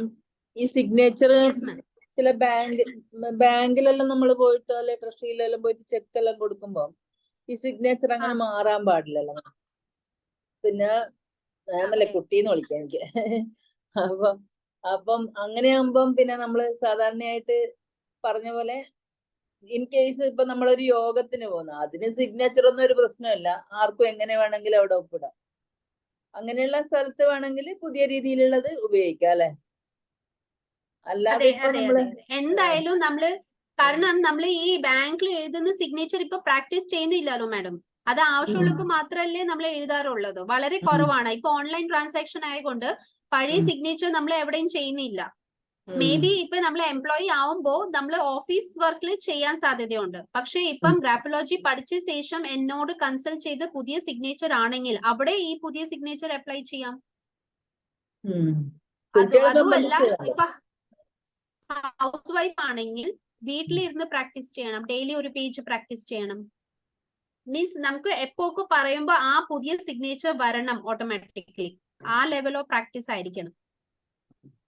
കുട്ടികളെ സംബന്ധിച്ചിട്ട് സിഗ്നേച്ചർ പഠിച്ച കുട്ടികളെ സംബന്ധിച്ച് ഇത് നല്ലതാണ്. അല്ല, ബാങ്കിലൊക്കെ നമുക്ക് സിഗ്നേച്ചർ മാറ്റാം, ബാങ്കിലൊക്കെ സിഗ്നേച്ചർ നമുക്ക് മാറ്റാം, നമ്മൾ റീ അപ്രൂവൽ കൊടുത്താൽ മതി. യെസ്, അതാ ഞാൻ പറഞ്ഞു, നമുക്ക് പോസിബിൾ ആണ്. പക്ഷെ ആരും അതിന് മെനക്കെടാൻ പോകത്തില്ല. പോസിബിൾ ആണ്, മാറ്റിയാൽ അത്ര നല്ലത്. ഇപ്പൊ നമ്മള് പ്രായമാകുന്നതനുസരിച്ച് സിഗ്നേച്ചർ മാറിപ്പോകും. അപ്പൊ ചെക്ക് ഒപ്പിട്ട് കഴിഞ്ഞാലും ചിലപ്പോൾ പണം കിട്ടത്തില്ല. അങ്ങനെ വരുമ്പോ നമ്മൾ ഇടയ്ക്കിടയ്ക്ക് പോയി സിഗ്നേച്ചർ മാറാറുണ്ട്. പക്ഷെ ഈ പറയുന്ന പോലെ SLC ബുക്കിലെയോ അല്ലെങ്കിൽ അങ്ങനെയുള്ളതൊന്നും മാറുന്നത് എളുപ്പമല്ലല്ലോ. പക്ഷെ ഇപ്പോഴത്തെ സ്റ്റൈലിൽ നമുക്ക് ഈസിയായിട്ട് മാറ്റാം. പക്ഷെ ഇങ്ങനെ ഒരു ചേഞ്ച് ഗ്രാജുവൽ ആയിട്ട് ഉണ്ടായിക്കഴിഞ്ഞാൽ വേണമെങ്കിൽ നമുക്കത് മാറാം എന്ന് മാത്രം അത് ഉദ്ദേശിച്ചാൽ മതി. ആദ്യമേ ഒരു 3 months ഒന്ന് പുതിയ സൈൻ പ്രാക്ടീസ് ചെയ്യും. പ്രാക്ടീസ് ചെയ്തിട്ട് നിങ്ങൾക്ക് ചേഞ്ചസ് ഫീൽ ചെയ്യുന്നുണ്ടോ? പതുക്കെ പതുക്കെ ആ ചേഞ്ചസ് ഫീൽ ചെയ്യും. അപ്പൊ നിങ്ങൾക്ക് തന്നെ ഓട്ടോമാറ്റിക്കലി മനസ്സിലാവും എന്റെ പഴയ സൈനിനെ കാട്ടി നല്ലത് ഈ സൈൻ ആയിരുന്നു. അപ്പൊ ഓട്ടോമാറ്റിക്കലി ഞാൻ പറയാതെ തന്നെ നിങ്ങൾ തന്നെ പോയി അത് മാറ്റും. അപ്പൊ ആദ്യം പ്രാക്ടീസ് ചെയ്യണം, ചേഞ്ചസ് വരുന്നവരെ പ്രാക്ടീസ് ചെയ്യണം. ഇതിനകത്ത് വേറൊരു പ്രത്യേകത എന്ന് വെച്ച് കഴിഞ്ഞാൽ ഇത് വളരെ ഗ്രാജുവൽ ആയിട്ടുള്ള ചേഞ്ച് ആണ് വരുന്നത്. അപ്പൊ അതനുസരിച്ച് കൺസിസ്റ്റൻസ് ആയിട്ട് നമ്മൾ മുന്നോട്ട് പോവുകയും ചെയ്യും. ഇത് മാഡം ഇന്ന് ഒരു ദിവസം ചെയ്തിട്ട് ഒരാഴ്ച ചെയ്തിട്ട് എനിക്ക് പെട്ടെന്ന് റിസൾട്ട് വരും എന്ന് ഒരിക്കലും പ്രതീക്ഷിക്കരുത്. റിസൾട്ട് 100% വരും. പക്ഷെ അത് പേഴ്സൺ ടു പേഴ്സൺ ഡിപ്പെൻഡ് ആണ്. ആ വ്യക്തി എങ്ങനെയാണ് പ്രാക്ടീസ് ചെയ്യുന്നത്, ഏത് ബിലീഫ് വെച്ചാണ് പ്രാക്ടീസ് ചെയ്യുന്നത്, അതിലാണ് ഇത് മെയിൻ ആയിട്ട്. ഇപ്പൊ ചിലര് ജസ്റ്റ് പ്രാക്ടീസ് ചെയ്യാണ്, ഉള്ളിൽ നിന്ന് ഒരു ബിലീഫ് ഇല്ലെങ്കിൽ പറ്റത്തില്ല. എല്ലാ കാര്യം ബ്ലൈൻഡ്ലി ബിലീവ് ചെയ്ത് പ്രാക്ടീസ് ചെയ്യുവാണെങ്കിൽ പെട്ടെന്ന് റിസൾട്ട് ആണ്. സെക്കൻഡ്, ബിഹേവിയറിലും ചേഞ്ചസ് വരുത്തണം. ബിക്കോസ് ഗ്രാഫോളജി എന്ന് പറഞ്ഞാൽ നമ്മുടെ മൈൻഡ് സെറ്റ് ആണ് അവിടെ പറയുന്നത്. നമ്മൾ ഇപ്പൊ ഏത് രീതിയിലാണ് ചിന്തിക്കുന്നത്, നമ്മൾ ആ കാര്യം നമ്മുടെ തോട്ട് പ്രോസസ് കാരണം കൊണ്ട് എന്തൊക്കെ മിസ്റ്റേക്സ് ആണ് നമ്മൾ ചെയ്യുന്നത്, അത് നമുക്ക് ആ ഒരു അവയർനെസ് ആണ് ഈ ടൂൾ തരുന്നത്. അപ്പൊ നമുക്ക് ഒരു കംപ്ലീറ്റ് അനാലിസിസ് ചെയ്ത് കഴിഞ്ഞാൽ നമുക്ക് നമ്മളെ തന്നെ മനസ്സിലാക്കും. അപ്പൊ നമ്മൾ അവിടെ തിരുത്തണം, ആ ബിഹേവിയറിൽ മാറ്റം വരുത്തണം. സെക്കൻഡ്, ഈ റൈറ്റിംഗ് കൂടി പ്രാക്ടീസ് ചെയ്യുമ്പോൾ ഫാസ്റ്റ് ആയിരിക്കും റിസൾട്ട്. ഇതിൽ കുറച്ച് പേഷ്യൻസ് വേണം ആൻഡ് കൺസിസ്റ്റൻസി വേണം. പറയുന്ന പോലെ എല്ലാ ദിവസവും ചെയ്യണം. ഇടയ്ക്ക് വെച്ച് ഗിവ് അപ്പ് ചെയ്ത് കഴിഞ്ഞാൽ നടക്കത്തില്ല. അതിപ്പം ഹൈസ്കൂളിൽ പഠിക്കുന്ന കുട്ടികളെ സംബന്ധിച്ചിടത്തോളം മാം, ഹാൻഡ് റൈറ്റിംഗ് തന്നെ പറയുമ്പോഴ് ഈ സിഗ്നേച്ചറും കൂടി ഓൾറെഡി അവർക്ക് നല്ല രീതിയിൽ ചെയ്യാനുള്ള ഇത് അവസരം കൂടി കൊടുക്കുമല്ലോ. അതെ, ഡെഫിനറ്റ്ലി. ഇപ്പം 10th സ്റ്റാൻഡേർഡില് ഫസ്റ്റ് ടൈം ആണല്ലോ അവർ ചെയ്യുന്നത്. അപ്പൊ അവർക്ക് ഗൈഡ് ചെയ്യാൻ പറ്റും. കാരണം ഈ സിഗ്നേച്ചർ പിന്നെ മാറ്റാൻ നിൽക്കണ്ടല്ലോ. ഓൾറെഡി ഒരു ഗ്രാഫോളജിസ്റ്റിന്റെ അണ്ടറിൽ അവര് ഇത് സജഷൻ എടുത്ത് സിഗ്നേച്ചർ ചെയ്യുവാണെങ്കിൽ അവർക്ക് അത് വളരെ ഹെൽപ്ഫുൾ ആയിരിക്കും. അതെ അതെ. Thank you ma'am. Thank you so much. Okay, വേറെ ആർക്കെങ്കിലും? മാം അതുപോലെ തന്നെ സാബു സാറേ, ആ സാറേ ഞാനൊന്ന് പറഞ്ഞോട്ടെ. പറയൂ. സരിത വളരെ നന്നായിരുന്നു. നല്ല ഒരു, അതായത് നിങ്ങളുടെ ബോഡി ലാംഗ്വേജിൽ നിങ്ങൾ നല്ല കോൺഫിഡൻസോട് കൂടിയാണ് ഈ സബ്ജക്റ്റ് പ്രസന്റ് ചെയ്തത്. വളരെ നന്നായിരുന്നു. പിന്നെ മറ്റൊന്നുള്ളത്, ഈ സിഗ്നേച്ചറിന്റെ കാര്യത്തില്, സിഗ്നേച്ചർ ഇൻട്രോവർട്ട് ആണെങ്കിൽ ഞാനത് പരീക്ഷിച്ചിട്ടുണ്ട്. ഇൻട്രോവർട്ട് ആണെങ്കിൽ ചെറിയതായിരിക്കും സിഗ്നേച്ചർ തന്നെ. വലിയ ഈ മറ്റുള്ളവരുടെ മുമ്പിൽ ഈ എക്സ്പോസ് ചെയ്യാൻ സാധ്യതയില്ലാത്തവരൊക്കെ ചെറിയ സിഗ്നേച്ചർ ചെറുതായിരിക്കും, അല്ലാത്തവരുടേത് വലുതായിരിക്കും. ഞാൻ തന്നെ പരീക്ഷിച്ചിട്ടുണ്ട് കുട്ടികളിൽ. അവര് പിന്നെ അത് ഹാപ്പി ആയിട്ടിരിക്കുമ്പോൾ, നല്ല എൻജോയ്മെന്റ് കാണിച്ചിരിക്കുമ്പോൾ സിഗ്നേച്ചർ വലുതായിരിക്കും, മറ്റേത് ചെറുതുമായിരിക്കും. നമ്മളത് നോക്കിയിട്ടുണ്ട്. ഒന്നത്. രണ്ട്, പിന്നെ ഈ സബ് കോൺഷ്യസ് മൈൻഡിന്റെ ഫോമിങ് ടൈമിലാണ് മാഡം പറഞ്ഞ മാതിരി ഈ കാര്യങ്ങളൊക്കെ അബ്സോർവ് ചെയ്യുന്നത്. അത് പിന്നെ പ്രോഗ്രാംഡ് ആയിട്ട് റിപ്പീറ്റ് ചെയ്യുകയാണ്. പിന്നെ ബിലീഫ് സിസ്റ്റം 4 വയസ്സ് മുതൽ 14 വയസ്സ് വരെയാണ് കയറുന്നതെന്നാണ് പുതിയ പഠനങ്ങൾ കാണുന്നത്. എനിവേ, പിന്നെ ഈ മാർജിൻ ഈ കാര്യങ്ങൾ വെച്ച് പറഞ്ഞ കാര്യങ്ങളെല്ലാം വെച്ചിട്ട് നോക്കുമ്പോൾ വളരെ ഇൻഫോർമേറ്റീവ് ആയിരുന്നു. Thank you very much. നിങ്ങൾ ഹരിപ്പാടാണ് താമസം അല്ലേ? ഹരിപ്പാട് ഹസ്ബൻഡ് വീടാണ് സർ. നിങ്ങൾ എവിടെ താമസം മാഡം? ഞാൻ ഇപ്പൊ ആലപ്പി. ഓക്കെ, ഞാൻ മാവേലിക്കരയാണ്. Okay, thank you. Okay. Best wishes. നിങ്ങളുടെ ആ ഒരു ബോഡി ലാംഗ്വേജിൽ നിങ്ങൾ നല്ല കോൺഫിഡൻസ് ആണ് ഈ graphology. Okay, thank you. Thank you Sabu sir. Anil sir പറഞ്ഞ വളരെ കറക്റ്റ് ആണ്. സ്മോൾ ഹാൻഡ് റൈറ്റിംഗ് സൈസ് ആണെങ്കിൽ ഇൻട്രോവേർട്ട് ആയിരിക്കും, ലാർജ് ആയിരിക്കുമ്പോൾ എക്സ്ട്രോവേർട്ട് ആയിരിക്കും. അത് ഡെഫിനറ്റ്ലി കറക്റ്റ് ആ പറഞ്ഞിരിക്കുന്നത്. ബിനു സാർ എന്താ ചോദിച്ചിരുന്നത്? ബിനു. മാം, ഞാൻ ഒന്നുകൂടി ചോദിക്കാന്ന് വെച്ച് കഴിഞ്ഞാൽ, നമ്മൾ ഈ സിഗ്നേച്ചർ പലരും വളരെ സിമ്പിൾ ആയിട്ട് അവരുടെ പേര് എഴുതി ഇടുന്നുണ്ട്. ചിലവരുടെ സിഗ്നേച്ചർ മറ്റുള്ള ആർക്കും കോപ്പി ചെയ്യാൻ പറ്റാത്ത രീതിയിലുണ്ട്. അതിന്റെ രണ്ടിന്റെയും മൈൻഡ് സെറ്റിന്റെ വ്യത്യാസം എങ്ങനെയാണ്? കോപ്പി ചെയ്യാൻ പറ്റാത്ത സിഗ്നേച്ചർ ചെയ്യുവാണെങ്കിൽ ഡെഫിനറ്റ്ലി ആ വ്യക്തി സംതിങ് ഈസ് ഹൈഡിങ്. എന്താണ് ആക്ച്വലി അത് മറ്റുള്ളവർ അറിയാൻ പാടില്ല. ഉള്ളിൽ എന്താണ് അത് പുറമെ കാണിക്കാൻ പാടില്ല. അതാണ് ആ വ്യക്തിയുടെ മൈൻഡ് സെറ്റ്. സെക്കൻഡ്, അത് സ്ക്രിബിളിംഗ് ആയിരിക്കും. മീൻസ് ഇപ്പൊ കട്ടിങ്ങിന്റെ ട്രേറ്റ് വേറെയാണ്. ഇപ്പം ഒരു ഫോർ എക്സാമ്പിൾ സരിത എന്ന് എഴുതി, പക്ഷെ സരിത എഴുതുമ്പോ എസ് മാത്രമേ ഉള്ളൂ അതില് വ്യക്തമാവുന്നു, ബാക്കി എല്ലാ ലെറ്റേഴ്സ് ഒന്നും മനസ്സിലാവുന്നില്ല. That means they are very fast thinker. അവർക്ക് പ്രോപ്പർലി ആ ലെറ്റർ എഴുതാനുള്ള ക്ഷമയില്ല. So impatience. Okay, and taking fast decisions. So face consequences. Decisions fast ആയിട്ട് എടുക്കും. പിന്നെ ഇതായിരിക്കും എന്തുവാ, പിന്നെ വിചാരിക്കും അയ്യോ ഞാൻ ചെയ്ത തെറ്റ് ഡിസിഷൻ ആണല്ലോ. പിന്നെ അവർക്ക് അത് ലോസസ് ഫേസ് ചെയ്യേണ്ടി വരും. അതാണ് ഈ സിഗ്നേച്ചർ ഇല്ലെജിബിൾ ആയാലുള്ള പ്രശ്നം. പക്ഷെ ഞാൻ നേരത്തെ പറഞ്ഞ പോലെ nothing is good or bad. ചിലപ്പോൾ ഈ സിഗ്നേച്ചർ ചില പ്രൊഫഷൻസിന് നല്ലതായിരിക്കും, ചില പ്രൊഫഷൻസിന് ഇത് നല്ലതായിരിക്കത്തില്ല. അപ്പൊ that means some type of manipulative in there. That signature illegible ആവും, മാനിപ്പുലേഷൻ കാണും. They like to take short cuts. അവർക്ക് റിസൾട്ട് ആണ് വേണ്ടത്. പക്ഷെ ഇപ്പൊ ക്ലിയർ സിഗ്നേച്ചർ ആണെങ്കിൽ അവർ വളരെ ഓണസ്റ്റ് പേഴ്സൺ ആണ്. ക്ലാരിറ്റി ഉണ്ട് തോട്ടില്, എന്താണ് ചെയ്യേണ്ടത് അത് അവർക്ക് വ്യക്തമായിട്ട് അറിയാം. ആൻഡ് ഹൈഡിങ് ഒന്നുമില്ല, ക്ലിയർ കമ്മ്യൂണിക്കേഷൻ ആണ്. അതാണ് ഡിഫറൻസ്. Thank you. വേറെ ആർക്കും എന്തെങ്കിലും സംശയങ്ങളുണ്ടോ? സിഗ്നേച്ചർ മാഡം, സിഗ്നേച്ചർ ഇടയ്ക്കിടയ്ക്ക് മാറിപ്പോകുന്നവരുടെ കാര്യം എന്ന് വെച്ചാൽ അവർക്ക് റെസ്പോൺസിബിലിറ്റി എടുക്കാൻ പറ്റാത്തവരാണ്, മറ്റുള്ളവരെ ഡിപ്പെൻഡ് ചെയ്യുന്നവരെന്നുള്ളതാണ് ഞാൻ പറഞ്ഞത്. സർ അത് മൂഡിനെസ് ആണ് സാറേ, വളരെ മൂഡി ഇൻ നേച്ചർ ആണ്. ചില സമയത്ത് വളരെ നല്ല രീതിയിലായിരിക്കും, ചില സമയത്ത് വേറെ പേഴ്സണാലിറ്റി ആയിരിക്കും. അതാണ് ഈ സിഗ്നേച്ചർ മാറിപ്പോകുന്നത്. മൂഡിനെസ് ആണ് അതിന് പറയുന്നത്. റെസ്പോൺസിബിലിറ്റി എടുക്കുന്നതല്ല, അത് ആ സാഹചര്യം അനുസരിച്ച് മൈൻഡ് സെറ്റ് മാറുമ്പോൾ സിഗ്നേച്ചറിലും ആ ചേഞ്ചസ് വരും. അത് സിഗ്നേച്ചർ നോക്കിക്കഴിഞ്ഞാൽ അറിയാൻ പറ്റും. അതുകൊണ്ടാണ് ഈ 3 രാഷ്ട്രം സൈൻ മേടിക്കുന്നത്. അല്ല, ഡിപെൻഡൻസി കൂടുതലുള്ളവര് സിഗ്നേച്ചർ മാറിപ്പോയി. മൂഡിനെസ് ആണ് അതിന് പറയുന്നത്. ഡിപ്പെൻഡൻസി പറയാൻ പറ്റത്തില്ല. മേ ബി ആ വ്യക്തി ആദ്യം ഹാപ്പി ആയിരിക്കും, അപ്പൊ സിഗ്നേച്ചർ നല്ലതായിരുന്നു. പിന്നെ ഡിപ്രസ്ഡ് ആയപ്പോ സിഗ്നേച്ചർ വേറെ ആംഗിളിലേക്ക് പോയി. അപ്പം അത് മാറുന്നത് മൂഡ് അനുസരിച്ചാണ്. അൺപ്രഡിക്റ്റബിൾ ആവുമ്പോൾ, നേച്ചർ അൺപ്രഡിക്റ്റബിൾ ആവുമ്പോ ആണ് ഇങ്ങനെ ആവുന്നത്. മാം, ഞാൻ ഓക്കെ, താങ്ക് യു. മൂന്ന് സിഗ്നേച്ചർ ഇട്ട് കഴിഞ്ഞാൽ 3 3 ആയിരിക്കും. അപ്പൊ എന്തായിരിക്കും പ്രശ്നം? 3 3 ആയിരിക്കോ? അത് തന്നെ അല്ല, സർ. അത് തന്നെയാണോ? അല്ല, ഒരേ സമയത്തല്ലേ ഇടുന്നേ? ഒരേ സമയത്ത് നമ്മൾ 3 ഒരേ സിഗ്നേച്ചർ സമയത്ത് ഇടുമ്പോ സാറേ അത് എന്തെങ്കിലും സിമിലാരിറ്റി കാണുമല്ലോ, ഡ്രാസ്റ്റിക്കലി ചേഞ്ച് ആവത്തില്ല. ഇപ്പൊ സാറ് സാബു എഴുതുമ്പോ വേറെ സ്ഥലത്ത് വേറെ പേര് ആയിരിക്കത്തല്ലോ എഴുതുന്നത്, സാബു തന്നെ ആയിരിക്കുമല്ലോ എഴുതുന്നത്, ലെറ്ററിലായിരിക്കും ഫോർമേഷൻ വരുന്നത്. അപ്പൊ അത് നോക്കുമ്പോ അറിയാൻ പറ്റും, അത് നോക്കിക്കഴിഞ്ഞാൽ അറിയാൻ പറ്റത്തുള്ളൂ. പക്ഷെ നമ്മൾ ഒരു പേജില് 3 4 സൈൻ ചെയ്യേണ്ടി വരുമ്പോൾ എപ്പോഴും സയൻസ് വ്യത്യാസം കാണും. എനിക്ക് അങ്ങനെ ഫീൽ ചെയ്യാറുണ്ട്. വ്യത്യാസം ഉണ്ടെങ്കിലും നമ്മൾ അതിൽ ചോദിക്കും മെജോറിറ്റി ഏതാണ്, അതായിരിക്കും നമ്മൾ എടുക്കുന്നത്. ഇപ്പൊ ഒരു 3 സിഗ്നേച്ചറിൽ ഒരു സിഗ്നേച്ചറിൽ എവിടെയോ ഡോട്ട് വന്നു, പക്ഷെ 2 സിഗ്നേച്ചറിൽ ഡോട്ട് ഇല്ല. അപ്പൊ നമ്മൾ ചോദിക്കും ഈ ഡോട്ട് എപ്പോഴും ചെയ്യുന്നതാണോ. അതുകൊണ്ട് സിഗ്നേച്ചർ സാമ്പിൾ കിട്ടുമ്പോൾ നമ്മള് ഗ്രാഫോളജിയിൽ കുറച്ച് ലിമിറ്റേഷൻസ് ഉണ്ട്. ഞാൻ ലാസ്റ്റ് ക്ലാസ്സിലും പറഞ്ഞിട്ടുണ്ട്.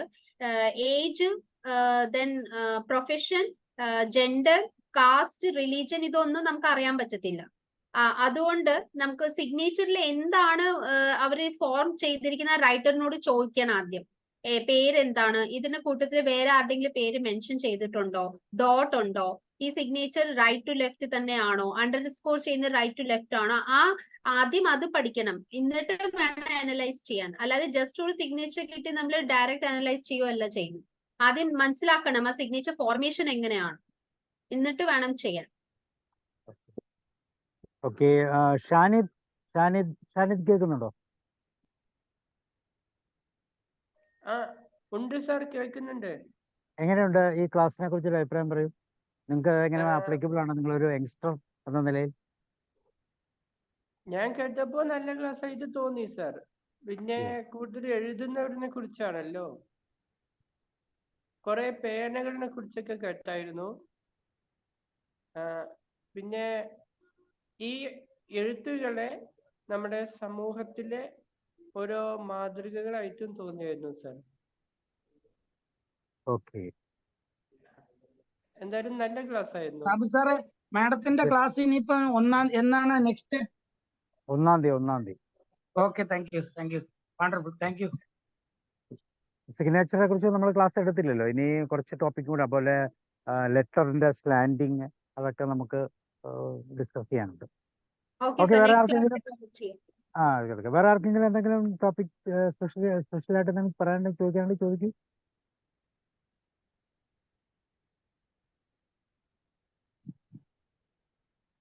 വളരെ കുറച്ച് ആൾക്കാർ മാത്രം പഠിക്കുന്നതാണ് ഗ്രാഫോളജി. അപ്പൊ അത് സാബു സാർ ഇവിടെ നമുക്ക് ഈ പ്ലാറ്റ്ഫോമിൽ പ്രസന്റ് ചെയ്തു. Thank you very much. Thank sir you ഇത് sir. Psychologist profession, teachers profession അവർക്കോ ഇത് വളരെ ഹെൽപ്ഫുൾ ആയിരിക്കും. പേഷ്യൻസിനെ അണ്ടർസ്റ്റാൻഡ് ചെയ്യാനും ചിൽഡ്രൻസിനെ അണ്ടർസ്റ്റാൻഡ് ചെയ്യാനും, പിന്നെ എസ്പെഷ്യലി പാരന്റ്സ് ഇത് പഠിക്കുവാണെങ്കിൽ ചൈൽഡ് ഡെവലപ്മെന്റിൽ നല്ലതായിരിക്കും.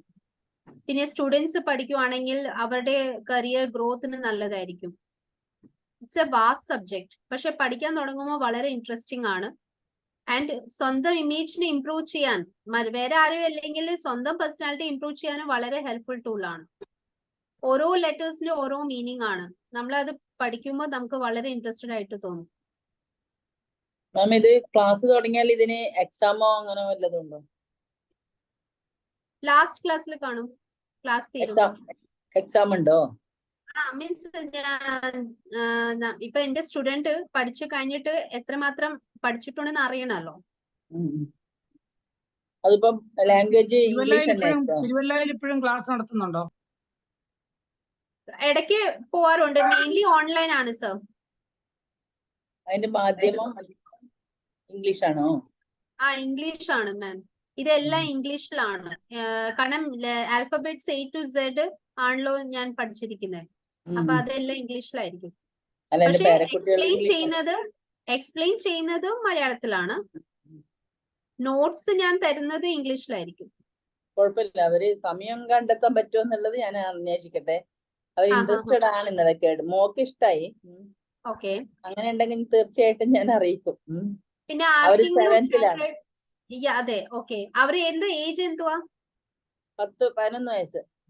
11. അപ്പൊ മാം അവർക്ക് ഹാൻഡ് റൈറ്റിംഗ് ഇംപ്രൂവ്മെന്റ് ചെയ്യാൻ താല്പര്യം ഉണ്ടെങ്കിൽ പറയൂ. പിള്ളേർക്ക് എല്ലാവർക്കും ഹാൻഡ് റൈറ്റിംഗ് ഇംപ്രൂവ്മെന്റ് ചിലർക്ക് ചെയ്യാൻ വളരെ ഇമ്പോർട്ടന്റ് ആണ്. മീൻസ് ഇപ്പൊ എത്ര പഠിച്ചാലും അവര് എക്സാമില് ക്ലിയർ ആയിട്ട് എഴുതിയാലേ അവർക്ക് മാർക്സ് കിട്ടത്തുള്ളൂ. അപ്പം ലെജിബിൾ റൈറ്റിംഗ് ഉണ്ടാവണം എന്ന് വളരെ ഇമ്പോർട്ടന്റ്. പിന്നെ അത് കൂടാതെ തന്നെ പേഴ്സണാലിറ്റി ഡെവലപ്മെന്റ് ക്ലാസ്സും കൂടി ഉണ്ട്. അവർക്ക് ഗ്രാഫോതെറാപ്പി ഞാൻ കൊടുക്കും. For confidence, for concentration, focus, അതിനൊക്കെ എന്തൊക്കെ തെറാപ്പി ഉണ്ട് കുട്ടി ചെയ്യുവാണെങ്കിൽ റെഗുലർ ബേസിസിൽ നല്ല ഹെൽപ്ഫുൾ ആയിരിക്കും. അപ്പം ആർക്കെങ്കിലും ചിൽഡ്രൻസിന് താല്പര്യം ഉണ്ടെങ്കിൽ പറയൂ. Handwriting improvement class for 20 hours ആണ്. Daily 1 hour. പറയുന്ന പ്രാക്ടീസ് സെഷൻ മീൻസ് തരുന്ന ഹോംവർക്ക് എല്ലാ ദിവസവും പ്രാക്ടീസ് ചെയ്ത് കൊണ്ടുവരണം. Letters again A to Z letters വീണ്ടും നമ്മൾ പ്രാക്ടീസ് ചെയ്യിപ്പിക്കും. പാറ്റേൺസ് പ്രാക്ടീസ് ചെയ്യിപ്പിക്കും. ഗ്രാഫോതെറാപ്പിയും ഉണ്ട്. അപ്പം അത് ഉണ്ടെങ്കിൽ മാഡം പറയും. ആർക്കെങ്കിലും ഫീസ് ഇതിന് 2000. ഓക്കെ മാം, തീർച്ചയായിട്ടും പറയാം. കാരണം അവരുടെ സമയം അവര് 5.5 മണിക്കൂർ പുറകോട്ടാണല്ലോ സമയം. ഇപ്പൊ അവിടെ വൈകുന്നേരമാണല്ലോ. തീർച്ചയായിട്ടും പറയാം. എല്ലാവരുടെയും റൈറ്റിംഗ് സാമ്പിൾ അനലൈസ് ചെയ്യണമെങ്കിൽ സാമ്പിൾസ് അയക്കാം കേട്ടോ. ഞാൻ അനലൈസ് ചെയ്ത് തരാം. റൂൾ ഇസ് ദാറ്റ് പ്ലെയിൻ പേപ്പറിൽ A4 ഷീറ്റ് എഴുതുക, ഇംഗ്ലീഷിൽ എഴുതണം, ഓൺ വേർഡ്സിൽ എഴുതണം, ആൻഡ് 3 times സിഗ്നേച്ചർ ചെയ്യും. പിന്നെ ഫോൺ നമ്പർ ആൻഡ് പേരും മെൻഷൻ ചെയ്തേക്കണം. തീർച്ചയായിട്ടും. Okay, thank U.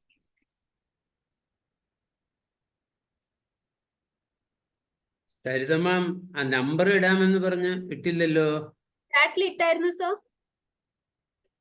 ഇട്ടായിരുന്നു. ഞാൻ വീണ്ടും ഇടാം. അല്ലെങ്കിൽ ഞാൻ പറയാം 95 399 11 771. Thank you ma'am. ഓക്കെ.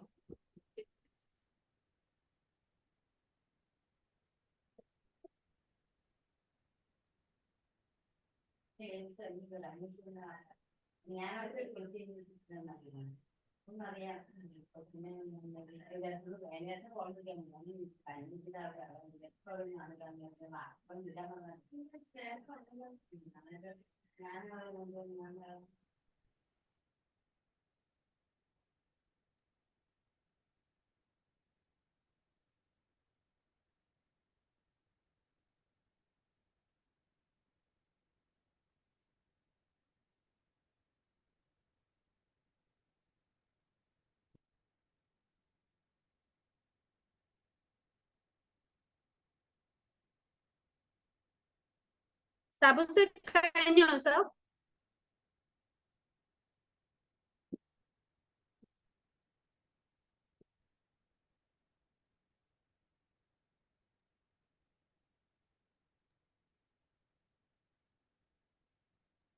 നമുക്ക് വൈൻഡപ്പ് ചെയ്യാം എന്നാ. Okay. So Thank you, thank everyone. you, Next class thank you. will- So thank you once again. നമുക്ക് അടുത്ത മൺഡേ അല്ലെ, മൺഡേ January 1st അതെ, ഒരു Monday. സെഷനോടെ കണ്ടിട്ട്. Thank you and good night. See you. Thank you so much for your valuable time. Thank you.